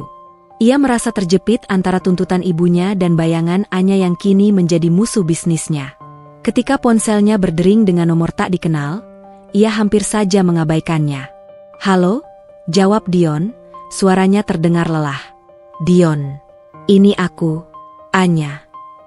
Suara Anya, meskipun profesional, memiliki nada urgensi yang mendalam. Dion tersentak. Selama 6 bulan, ia mencari suara ini, namun kini suara itu datang sebagai ancaman. "Anya? Astaga, kamu kenapa? Kenapa kamu baru meneleponku sekarang? Kenapa kamu muncul di lelang itu sebagai musuhku? Dengarkan aku. Aku menelepon bukan untuk membahas lelang atau pernikahan kita. Ada sesuatu yang jauh lebih penting, Dion. Sesuatu yang harus kamu tahu tentang ibumu dan ayahmu." Dion tertawa, tawa skeptis yang getir. "Apalagi, Anya? Apakah kamu akan menuduh Mama mencoba meracunimu juga? Cukup. Aku tahu Mama bisa kejam, tapi dia tidak akan melakukan hal gila apapun. Ini bukan tentang kejam, Dion. Ini tentang kejahatan. Penggelapan dana." Potong Anya tajam, suaranya memaku Dion di kursinya. "Ratna Adi Group tidak dibangun dari keringat murni seperti yang Mama ceritakan padamu. RAG dibangun di atas penipuan terhadap ayahmu." Hening. Sunyi sesaat, hanya suara napas Dion yang terdengar berat. "Jangan mengarang cerita konyol, Anya. Ayah meninggal karena sakit jantung." "Tidak, Dion. Ayahmu meninggal setelah ia menemukan kejanggalan pada laporan keuangan perusahaan patungannya dengan ibumu. Dia sedang dalam proses penyelidikan internal saat dia meninggal. Aku punya dokumennya. Aku menemukannya di arsip lama server RAG," jelas Anya, memberikan fakta tanpa emosi. "Pembohong. Kau pasti memalsukannya untuk membalas dendam," teriak Dion. Amarahnya adalah mekanisme pertahanan diri dari kebenaran yang menakutkan. "Aku tahu kamu tidak akan percaya hanya dari telepon. Aku ingin kita bertemu. Hanya kita berdua. Aku akan menunjukkan bukti yang jelas, dan kamu bisa menilai sendiri," kata Anya. "Jika kamu mencintai ayahmu, Dion, meskipun kamu membenciku, kamu akan datang." Anya memberikan alamat sebuah kafe kecil di kawasan yang jauh dari pantauan Nyonya Ratna. Ia mengakhiri panggilan tanpa menunggu jawaban Dion. Taruhan telah dilempar. 1 jam kemudian, Dion tiba di kafe itu dengan wajah yang tegang dan mata merah. Ia tidak percaya pada Anya, namun benih keraguan yang ditanamkan Anya mengenai ayahnya terlalu kuat untuk diabaikan. Anya sudah menunggunya di sudut yang sepi. Ia mengenakan pakaian kasual, agar tidak terlihat seperti musuh bisnis yang baru bertemu di lelang. Ia meletakkan folder tipis di atas meja. Dion duduk, tangannya mengepal di atas meja.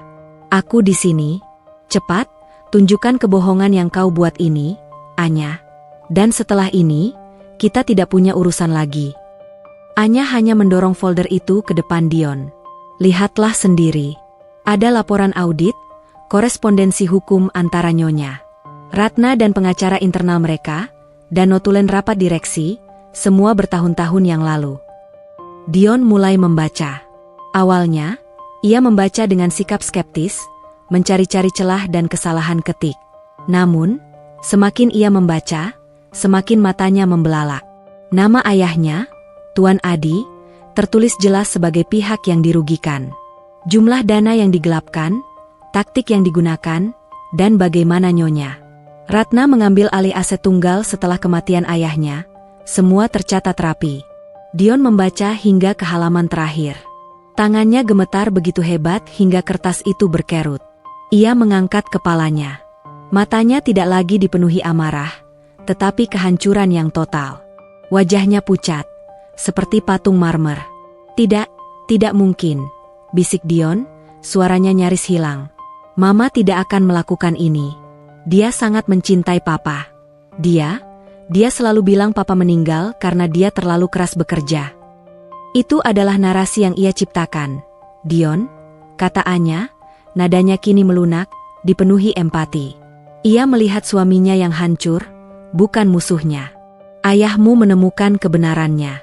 Dia mencoba melawan, tapi dia tidak sempat. Dokumen ini membuktikan bahwa RAG yang kamu bela, yang Mama jadikan alasan untuk menghina orang lain, dibangun di atas kebohongan dan penipuan terhadap suami sendiri. Air mata akhirnya mengalir di wajah Dion.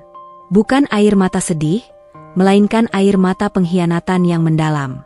Ia merasa hidupnya selama ini adalah sebuah kebohongan yang dirancang oleh ibunya sendiri.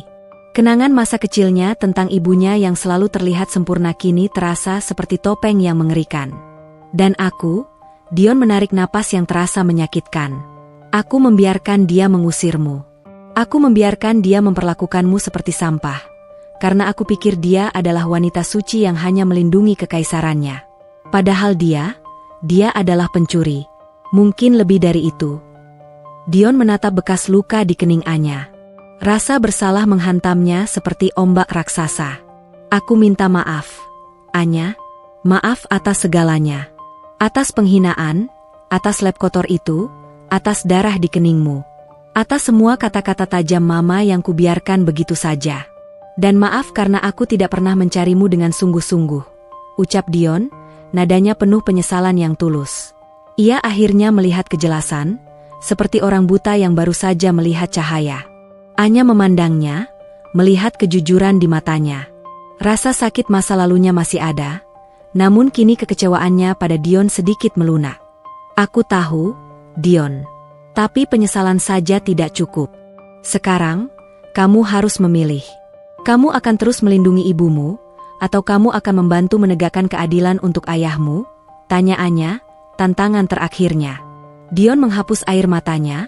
Matanya kini berkilauan dengan tekad yang baru dan dingin, mirip dengan tatapan Anya di lelang. Mama telah mengambil ayahku dariku, dan dia hampir mengambilmu. Dia hidup dalam kebohongan selama puluhan tahun. Dia harus menghadapi konsekuensinya, kata Dion, suaranya mengeras. Ia mengambil folder itu, mendekapnya erat-erat ke dada. Aku akan membantumu, Anya. Katakan apa yang harus kulakukan. RAG memang miliknya, tapi kebenaran adalah milik ayahku. Aku akan memilih kebenaran. Dion yang baru, yang berani melawan bayangan ibunya, telah lahir. Anya tahu, keputusannya melibatkan Dion adalah benar. Balas dendamnya telah berevolusi dari sekadar penghinaan bisnis menjadi misi keadilan.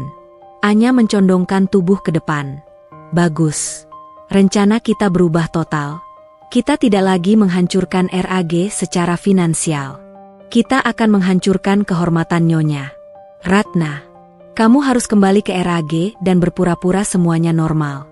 Kita akan bekerja di balik layar. Aku akan memberimu semua data yang diperlukan, dan kamu akan menjadi agenku di dalam benteng musuh. Dion mengangguk. Ia meraih tangan Anya di seberang meja. Kali ini, Anya tidak menolaknya. Genggaman itu adalah simbol aliansi baru. Aliansi yang didirikan di atas puing-puing cinta lama dan kebutuhan akan kebenaran. Aku tidak bisa menjanjikan kita akan kembali bersama, Anya. Tapi aku janji, aku akan bersamamu sampai kebenaran tentang Papa terungkap, kata Dion, suaranya mantap. Anya membalas genggaman tangannya. Misi kita adalah keadilan, Dion. Mari kita runtuhkan topeng ibumu. Di luar, dunia bisnis melihat AR sebagai musuh. Tapi di balik layar, Dion dan AR kini adalah tim rahasia yang siap membongkar kejahatan yang tersembunyi selama puluhan tahun di bawah gemerlap RAG. Permainan sesungguhnya, permainan pengungkapan rahasia, kini telah dimulai. Pertemuan di kafe itu telah mengubah seluruh peta peperangan. Dendam Anya, yang semula adalah amarah personal, kini bertransformasi menjadi perjuangan mencari keadilan. Begitu juga Dion, ia bukan lagi suami yang pengecut, melainkan sekutu rahasia yang membawa beban kebenaran ayahnya di pundaknya. Di markas AR Creative Solutions, malam itu Anya dan Bara sedang merumuskan langkah selanjutnya. Saya masih tidak percaya Dion setuju, ujar Bara, tampak skeptis namun lega. Dia tahu ini bisa merobohkan seluruh kekaisaran ibunya, yang berarti merobohkan dirinya juga. Anya, yang kini terlihat lebih fokus dan tenang, menatap Bara. Cinta seorang anak pada ayahnya lebih kuat daripada uang, Tuan Bara. Nyonya Ratna merampas ayahnya. Itu luka yang tidak bisa disembuhkan dengan kekayaan RAG. Dion akan melakukan ini. Dia adalah kunci kita di dalam. Rencana baru pun terstruktur dengan rapi. Dion bertugas kembali ke RAG, berlagak sebagai eksekutif yang loyal dan disibukkan oleh pemulihan setelah lelang yang gagal, menurut kacamata Nyonya Ratna.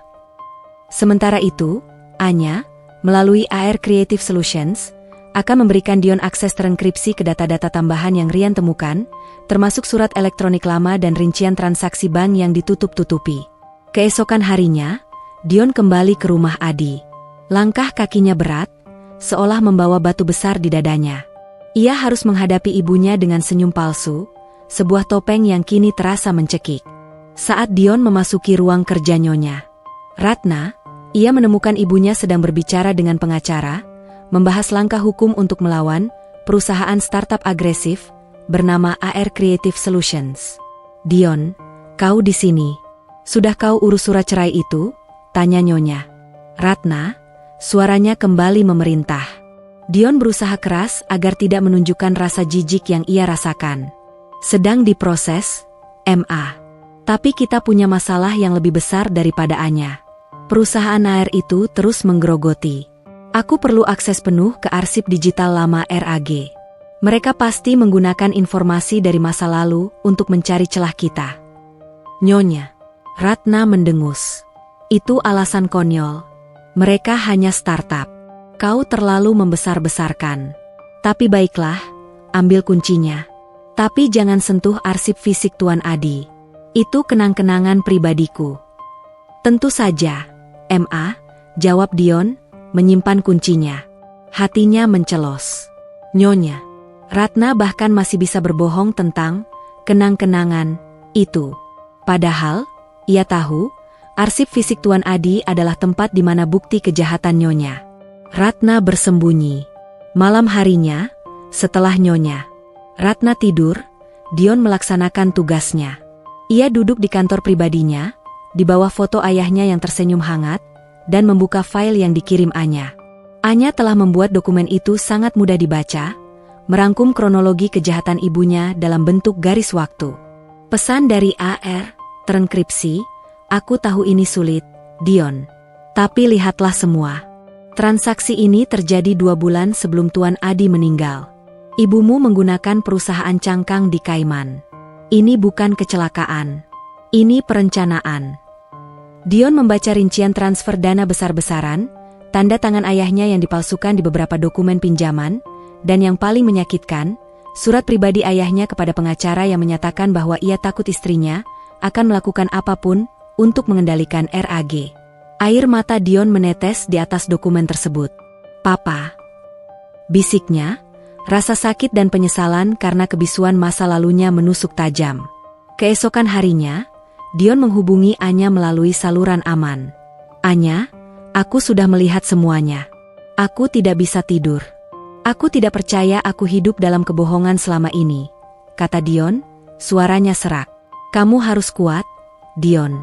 Jangan biarkan emosi menguasaimu. Kita butuh ketenangan untuk memenangkan ini," jawab Anya. "Aku butuh kamu mencari arsip fisik. Aku yakin di sana ada bukti yang lebih kuat, mungkin surat wasiat atau pengakuan yang lebih detail." Dion menarik napas dalam-dalam. "Mama menyimpan arsip pribadi Papa di brankas di ruang kerjanya. Aku tidak punya kodenya. Kita butuh lebih dari itu.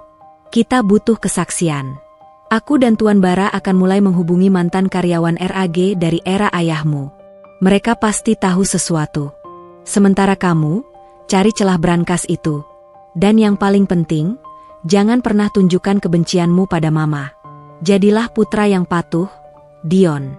Itu racun yang akan melumpuhkannya." Dion mengangguk, meskipun Anya tidak bisa melihatnya. "Baik, aku akan menjadi putra yang paling patuh. Aku akan membuat Mama merasa aman, sampai kita punya cukup bukti untuk menjatuhkannya." Dion memainkan perannya dengan sempurna. Ia kembali menjadi putra kesayangan yang terlalu sibuk dengan pekerjaan dan terlalu lelah untuk mempertanyakan. Ia bahkan mulai menghabiskan waktu makan malam lagi bersama ibunya, sebuah rutinitas yang sudah lama ia hindari. Suatu malam, Nyonya Ratna tersenyum bangga pada Dion saat mereka makan malam. "Kamu sudah kembali fokus, Nak. Itulah putraku. Lupakan wanita gila itu. Kamu akan segera bebas darinya. Aku sudah bicara dengan pengacara, proses cerai akan segera selesai. Dan RAG akan kembali stabil. Kita harus mengadakan jamuan besar untuk merayakan kepergiannya." Dion menelan makanan yang terasa seperti pasir. "Tentu, Ma. Apapun yang Mama inginkan. Omong-omong, Ma, kenapa Mama selalu menyimpan arsip Papa di brankas? Bukannya itu hanya surat-surat lama? Aku dengar RAG akan melakukan audit keamanan, bukankah sebaiknya arsip penting disimpan di tempat yang lebih aman?" "Nyonya." Ratna tersentak sesaat. Ekspresinya cepat kembali normal. Namun cukup bagi Dion untuk melihat kilatan paranoia di matanya. "Arsip ayahmu adalah privasi, Dion. Itu kenang-kenangan. Bukan urusan bisnis. Biarkan saja di sana. Brankas itu sudah cukup aman," jawab Nyonya. Ratna terlalu cepat dan terlalu defensif. Dion tahu, ia telah menyentuh inti ketakutan ibunya. "Tentu, Ma. Aku hanya khawatir. Aku mencintai RAG, dan aku ingin memastikan tidak ada risiko sekecil apapun." "Bagus. Fokus saja pada RAG. Sisanya, biar Mama yang urus," kata Nyonya. Ratna, ekspresinya kembali rileks, yakin bahwa Dion adalah sekutu butanya. Dion memanfaatkan rasa aman palsu Nyonya Ratna itu. Ia berkoordinasi dengan Anya dan Rian untuk mendapatkan peralatan kecil untuk mencoba membuka brankas tersebut secara diam-diam. Sementara itu, di luar, Bara dan Anya berhasil mendapatkan kesaksian dari dua mantan eksekutif RAG yang dipaksa pensiun dini setelah kematian Tuan Adi. Mereka mengonfirmasi bahwa Tuan Adi curiga pada Nyonya Ratna, dan bahwa Nyonya Ratna telah memanipulasi Dewan Direksi untuk mengabaikan laporan internal Tuan Adi. Anya menyusun semua bukti itu, menyiapkan bom waktu yang hanya menunggu detonator. Ia tahu, momen pengungkapan akan sangat brutal, dan ia harus memastikan semuanya berjalan mulus dan legal. "Kita hampir sampai, Dion. Kita punya dokumen, kita punya kesaksian. Sekarang, kita hanya butuh bukti fisik dari brankas itu, dan kita bisa menjatuhkannya dengan dasar hukum yang tak terbantahkan," kata Anya pada Dion dalam panggilan terenkripsi mereka.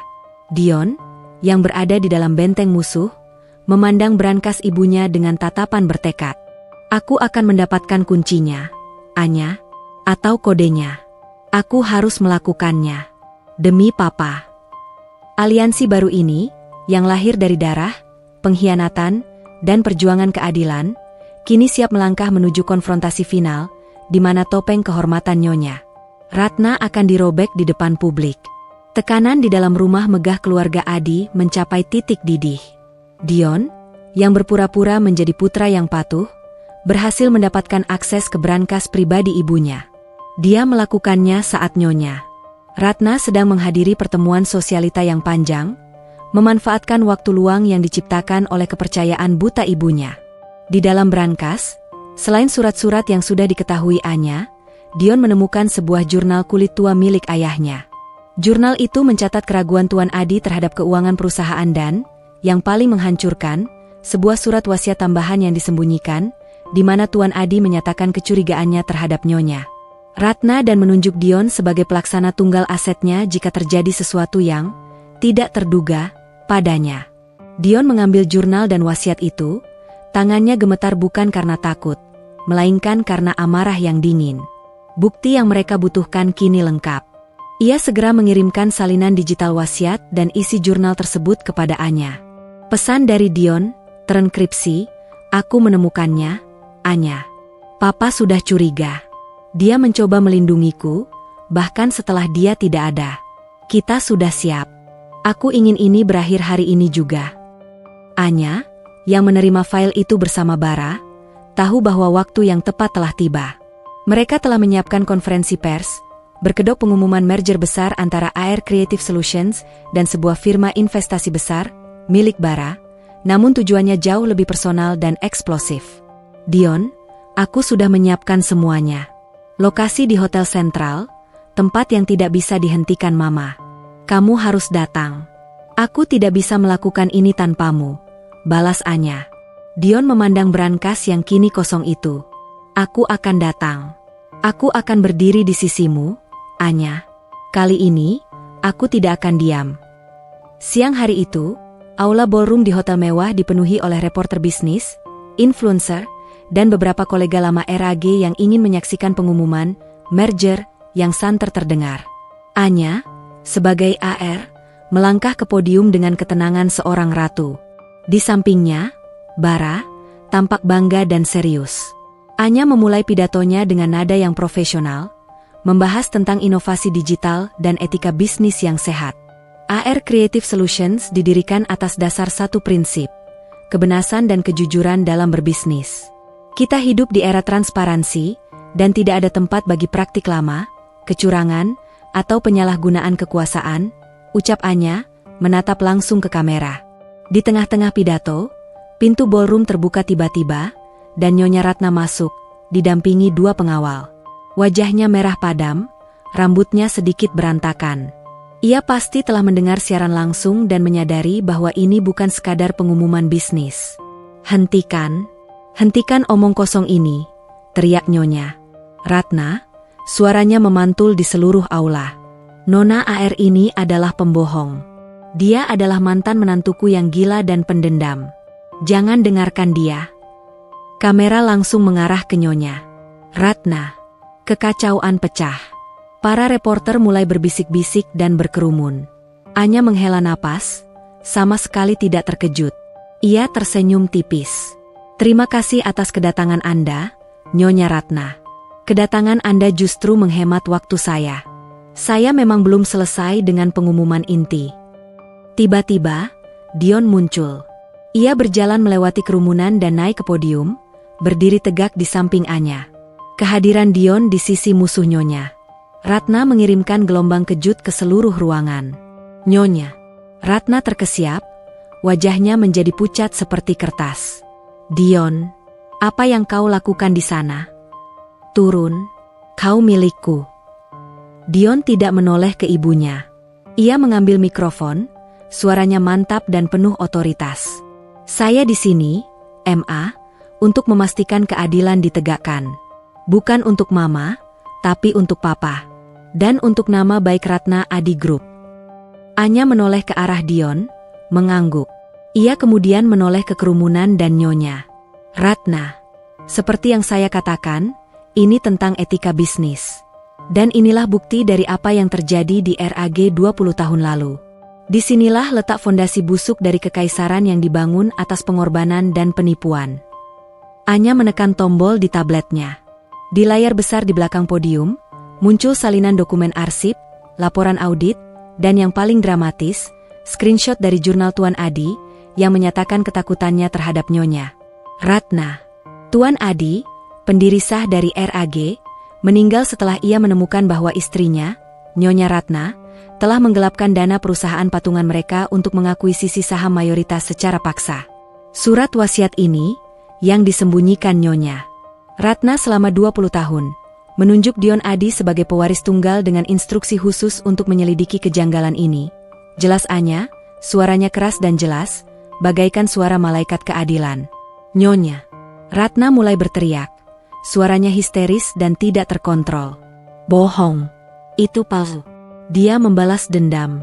Dia hanya ingin uang. Dia wanita sialan yang kuusir dari rumahku. Ia menerobos pengawal dan berlari ke arah podium. Wajahnya sudah kehilangan semua sisa keanggunan. Ia mencapai podium dan mencoba merebut mikrofon dari tangan Dion. Kau anak durhaka. Aku yang melahirkanmu. Aku yang membangun semua ini. Kau tidak akan bisa melakukan ini padaku. Nyonya Ratna berteriak, air mata membasahi wajahnya yang kini mengerikan. Dion menahan ibunya, matanya dingin. Ia menatap ibunya, melihat bukan lagi sosok keibuan, melainkan penipu yang telah menghancurkan ayahnya dan menipu dirinya sepanjang hidupnya. Mama sudah mengambil papa dariku dengan kebohongan, Ma. Dan Mama mencoba mengambil harga diri Anya. Aku tidak akan membiarkan Mama mengambil kebenaran ini juga, kata Dion, kata-katanya penuh kepahitan. Nyonya Ratna, dalam keputusasaan, meludah. Ia menoleh ke Anya. Kau wanita sialan. Kau tidak pantas jadi menantuku. Aku akan memastikan kau masuk penjara karena memalsukan dokumen. Anya menatap Nyonya Ratna yang histeris, ekspresinya tenang, berlawanan dengan amukan yang terjadi di depannya. Ia mengambil mikrofon, membiarkan tatapan semua orang terfokus padanya dan Nyonya Ratna. Anda benar, Nyonya Ratna. Anda yang membangunnya. Tapi Anda membangunnya di atas kebohongan. Balas dendam saya bukan untuk menghancurkan bisnis Anda, tapi untuk menjaga keadilan yang Anda rampas dari suami Anda sendiri. Ucap Anya, suaranya bergetar karena emosi, namun tekadnya tak tergoyahkan. Saya memang pergi dengan darah di kening. Dan saya kembali untuk memastikan Anda membayar setiap luka, bukan dengan uang, melainkan dengan kebenaran. Mulai hari ini, Nyonya Ratna akan menghadapi konsekuensi hukum atas perbuatannya di masa lalu dan atas manipulasi yang ia lakukan selama ini. Di tengah kekacauan, pengacara RAG yang selama ini bekerja diam-diam bersama Dion dan Bara, melangkah maju. Mereka menyerahkan dokumen kepada petugas kepolisian yang sudah disiagakan. Nyonya Ratna Adi, Anda ditahan atas tuduhan penggelapan dana dan manipulasi akuntansi. Silakan ikut kami, ujar salah satu petugas. Nyonya Ratna jatuh ke lantai marmer, menjerit-jerit, berteriak-teriak bahwa Anya adalah iblis. Aku tidak bersalah. Kau akan menyesal, Anya. Kau akan menyesal. Anya hanya menatapnya.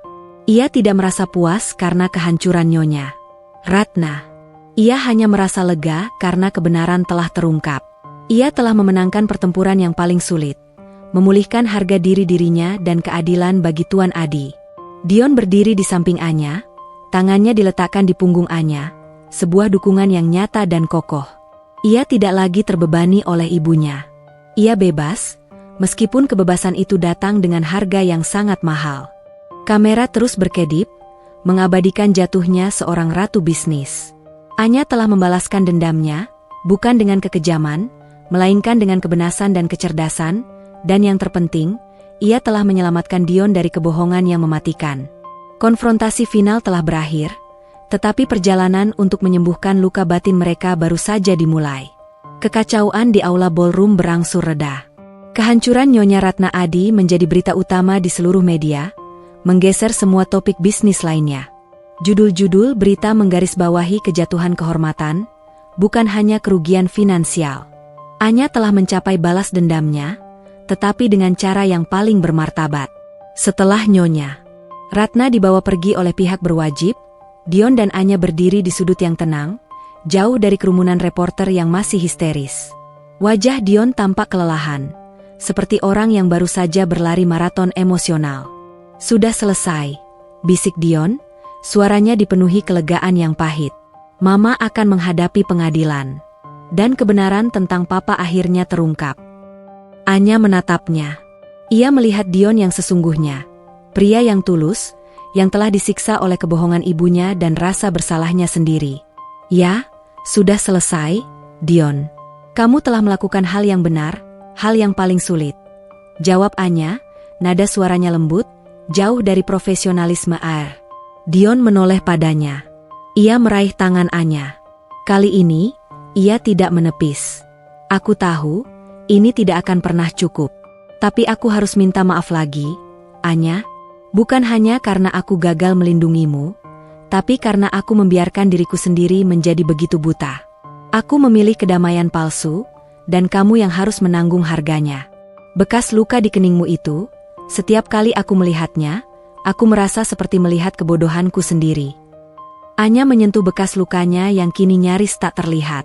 Bekas luka ini adalah harga diriku, Dion. Aku tidak menyesalinya. Itu yang membuatku pergi, dan itu yang membuatku menemukan diriku yang sesungguhnya. Dion mengangguk. Aku tahu. Kamu telah menjadi wanita yang luar biasa, Anya. Kuat dan cerdas. Kamu tidak butuh Herage, dan kamu jelas tidak butuh aku yang lama. Lalu, apa yang akan kamu lakukan sekarang? Tanya Anya.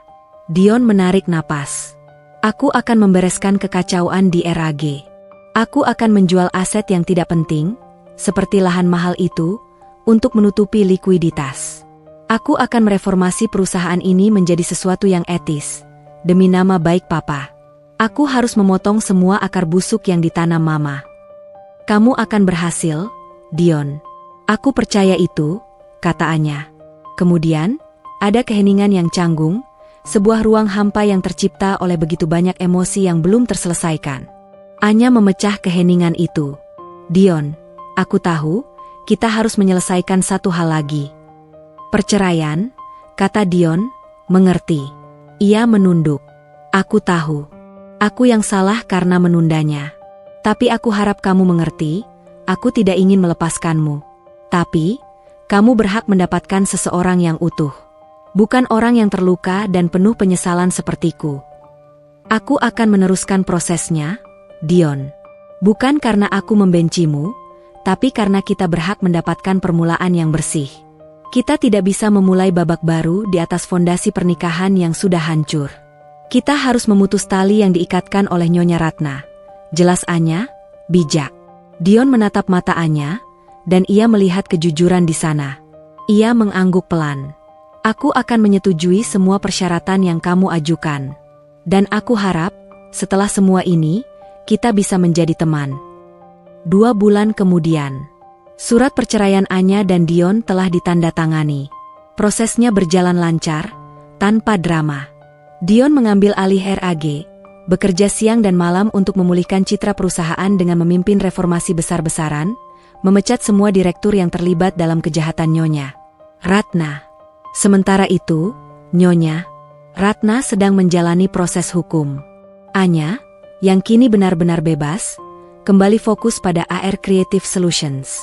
Agensinya menjadi sorotan, tidak hanya karena keahliannya, tetapi juga karena kisah pendirinya yang berani. Suatu sore, Dion muncul di kantor AR Creative Solutions. Ia tidak datang sebagai Tuan Adi yang arogan, melainkan sebagai Dion, pria yang ia cintai dulu. Aku hanya mampir untuk mengantarkan ini, kata Dion, meletakkan sebuah file tebal di meja Anya. Ini adalah draft reformasi RAG. Aku ingin kamu menjadi konsultan utama kami, Anya. Bukan sebagai balas jasa, tapi karena kamu adalah ahli strategi merek terbaik yang kukenal. Aku butuh keahlianmu untuk membuat RAG menjadi perusahaan yang beretika dan benar-benar inovatif. Anya mengambil file itu. Setelah semua yang terjadi, kamu masih percaya padaku. Aku percaya padamu lebih dari siapapun, Anya, jawab Dion, menatapnya lurus. Aku melihat bagaimana kamu bertarung. Kamu tidak menggunakan cara kotor. Kamu menggunakan kebenaran. Kamu mengajarkanku bahwa kehormatan lebih berharga daripada kekuasaan. Jadi, ya, aku percaya pada visimu. Anya tersenyum. Senyum itu tulus, tidak ada lagi lapisan es air yang menutupi wajahnya. Aku akan mempertimbangkannya, Tuan Adi, kata Anya, kembali ke nada profesional, tetapi ada kehangatan yang mendalam di matanya. Dan ada hal lain, kata Dion, ia mengeluarkan kotak kecil dari sakunya. Ini bukan cincin pertunangan atau pernikahan. Ini adalah kunci. Kunci untuk apartemen kecilku yang baru. Jauh dari rumah lama, jauh dari bayangan mama. Aku pindah dari sana. Kenapa kamu memberikannya padaku? Tanya Anya, bingung. Dion mendekat. Karena aku ingin kita mulai dari awal. Bukan sebagai suami istri yang terluka. Bukan sebagai sekutu balas dendam. Tapi sebagai dua orang dewasa yang saling menghormati dan menghargai. Aku tahu aku kehilangan kamu 6 bulan lalu, dan aku tidak bisa menyalahkannya. Tapi aku mencintaimu, Anya, dan kali ini, aku akan membuktikan padamu bahwa aku layak mendapatkan kepercayaanmu, selangkah demi selangkah. Aku tidak akan memaksamu kembali, tapi aku ingin kamu tahu, aku akan berada di luar sangkar itu, menunggumu. Dion meletakkan kunci itu di tangan Anya. Kehangatan logam kecil itu merambat ke kulitnya. Kata-kata Dion terasa seperti obat yang menenangkan jiwa.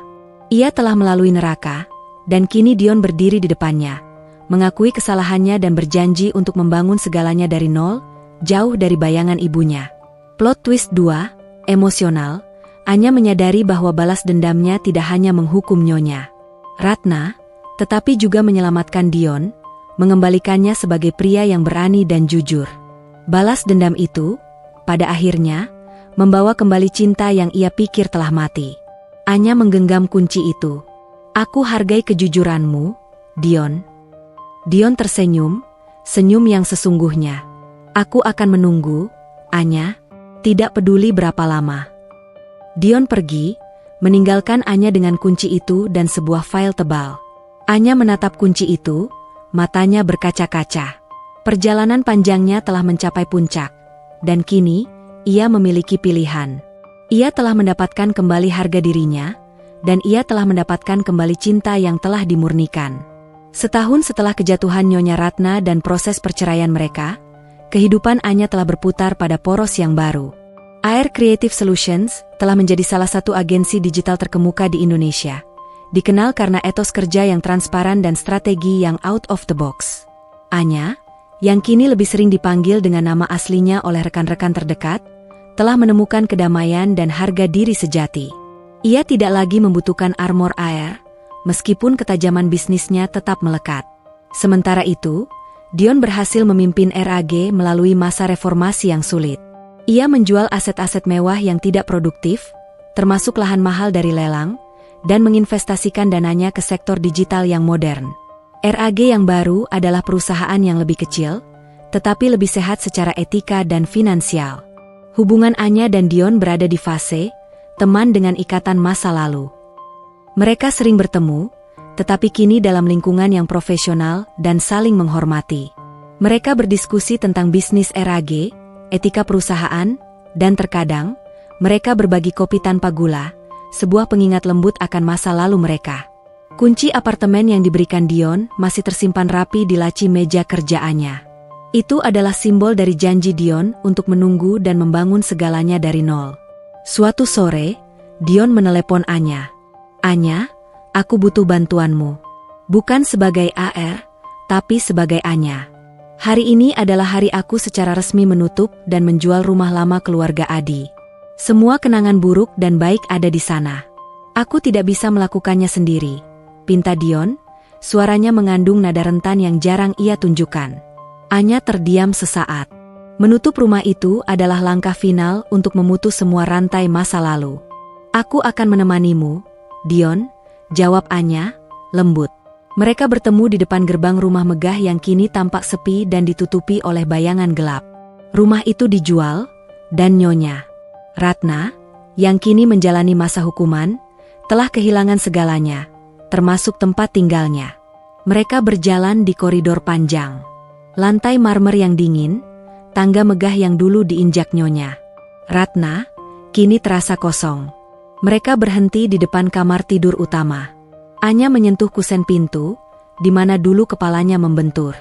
Luka di keningnya terasa berdenyut, sebuah memori, bukan lagi rasa sakit. Aku ingat semua yang terjadi di sini, Dion, bisik Anya. Lab kotor itu, dorongan itu, dan darah di karpet. Tapi aku juga ingat bagaimana kamu datang ke kafe hari itu, dan memilih kebenaran di atas ibumu. Itu adalah pembebasan terbesarku. Dion mendekatinya, tangannya terulur untuk menggenggam tangan Anya. Aku tidak pernah menyalahkan Mama sepenuhnya. Anya, aku menyalahkan diriku sendiri karena kelemahanku. Dan kamu membuatku menjadi pria yang lebih baik. Kamu mengajariku untuk berdiri tegak, bahkan ketika itu berarti harus melawan segalanya. Mereka duduk di tepi tempat tidur, di ruangan yang sama yang menjadi saksi kehancuran dan kepergian Anya.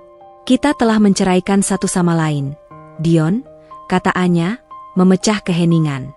Kita telah memutuskan ikatan pernikahan yang dipaksakan oleh keadaan dan ditenggelamkan oleh orang lain. Dion tersenyum, senyum yang murni dan tanpa janji-janji palsu. Ya, dan kita telah membangun hubungan yang didasari kejujuran dan rasa hormat, bukan utang atau kekayaan. Aku tidak memintamu menjadi istriku lagi, Anya. Tapi aku memintamu untuk membiarkan aku menjadi bagian dari hidupmu. Aku ingin menjadi partner yang sesungguhnya. Aku ingin membangun rumah kecil kita sendiri, jauh dari kemewahan dan bayangan ini. Dion mengeluarkan sebuah kotak kecil, bukan kotak perhiasan. Isinya adalah kunci rumah baru mereka. Aku tidak membelikan cincin mewah. Aku membelikan rumah kecil. Apartemen yang kuberikan kuncinya padamu itu hanyalah sementara. Aku ingin kita membangun rumah kita sendiri. Sebuah rumah yang hanya dibangun di atas cinta kita, tanpa campur tangan dan tanpa pengorbanan harga diri. Aku memintamu menjadi pasanganku, Anya. Bukan istri Adi Group, tapi istri Dion Adi, si manusia biasa yang mencintaimu. Air mata Anya menggenang, air mata kebahagiaan sejati. Balas dendamnya telah lengkap. Ia telah mendapatkan kembali harga dirinya, menegakkan keadilan, dan kini ia mendapatkan kembali cinta yang telah dimurnikan. Aku tidak pernah berhenti mencintaimu, Dion. Tapi aku harus mencintai diriku sendiri terlebih dahulu, bisik Anya. Ia menatap kunci di tangannya, kunci untuk babak baru. Dan sekarang, tanya Dion, tatapannya penuh harapan. Anya meletakkan kunci itu di saku jasnya, dan kemudian ia memegang wajah Dion dengan kedua tangannya. Dan sekarang, Dion, mari kita tinggalkan semua masa lalu di rumah ini. Aku akan menikahimu lagi. Tapi kali ini, tidak ada jamuan mewah, tidak ada dewan direksi, dan tidak ada Nyonya Ratna. Hanya kita, jawab Anya, senyumnya adalah janji. Dion tertawa lega, tawa yang benar-benar bahagia. Ia memeluk Anya erat-erat. Terima kasih, sayang. Kamu telah menyelamatkan aku. 2 bulan kemudian, upacara pernikahan kedua digelar. Sederhana, intim, hanya dihadiri oleh beberapa teman terdekat seperti Bara dan Rian. Anya mengenakan gaun putih sederhana, bekas luka di keningnya adalah pengingat akan badai yang telah mereka lalui. Mereka kini tinggal di sebuah rumah kecil yang hangat, yang benar-benar mereka desain sendiri, jauh dari benteng mewah yang penuh rahasia. Saat malam tiba, mereka duduk di teras kecil, memandang bintang. Anya bersandar di bahu Dion. Aku tidak menyangka, akhir cerita ini akan sebahagia ini, Dion. Aku pikir balas dendam hanya membawa kehancuran. Dion mencium kening Anya, tepat di atas bekas luka tipis itu. Balas dendammu membawa kebenaran, sayang. Dan kebenaran membawa kebebasan dan cinta sejati. Kamu tidak menghancurkan kami, kamu justru menyelamatkan kami dari kebohongan yang mematikan. Sekarang, kita bebas untuk menjadi diri kita sendiri. Anya tersenyum, menggenggam tangan Dion, merasakan kehangatan dan kekuatan yang nyata.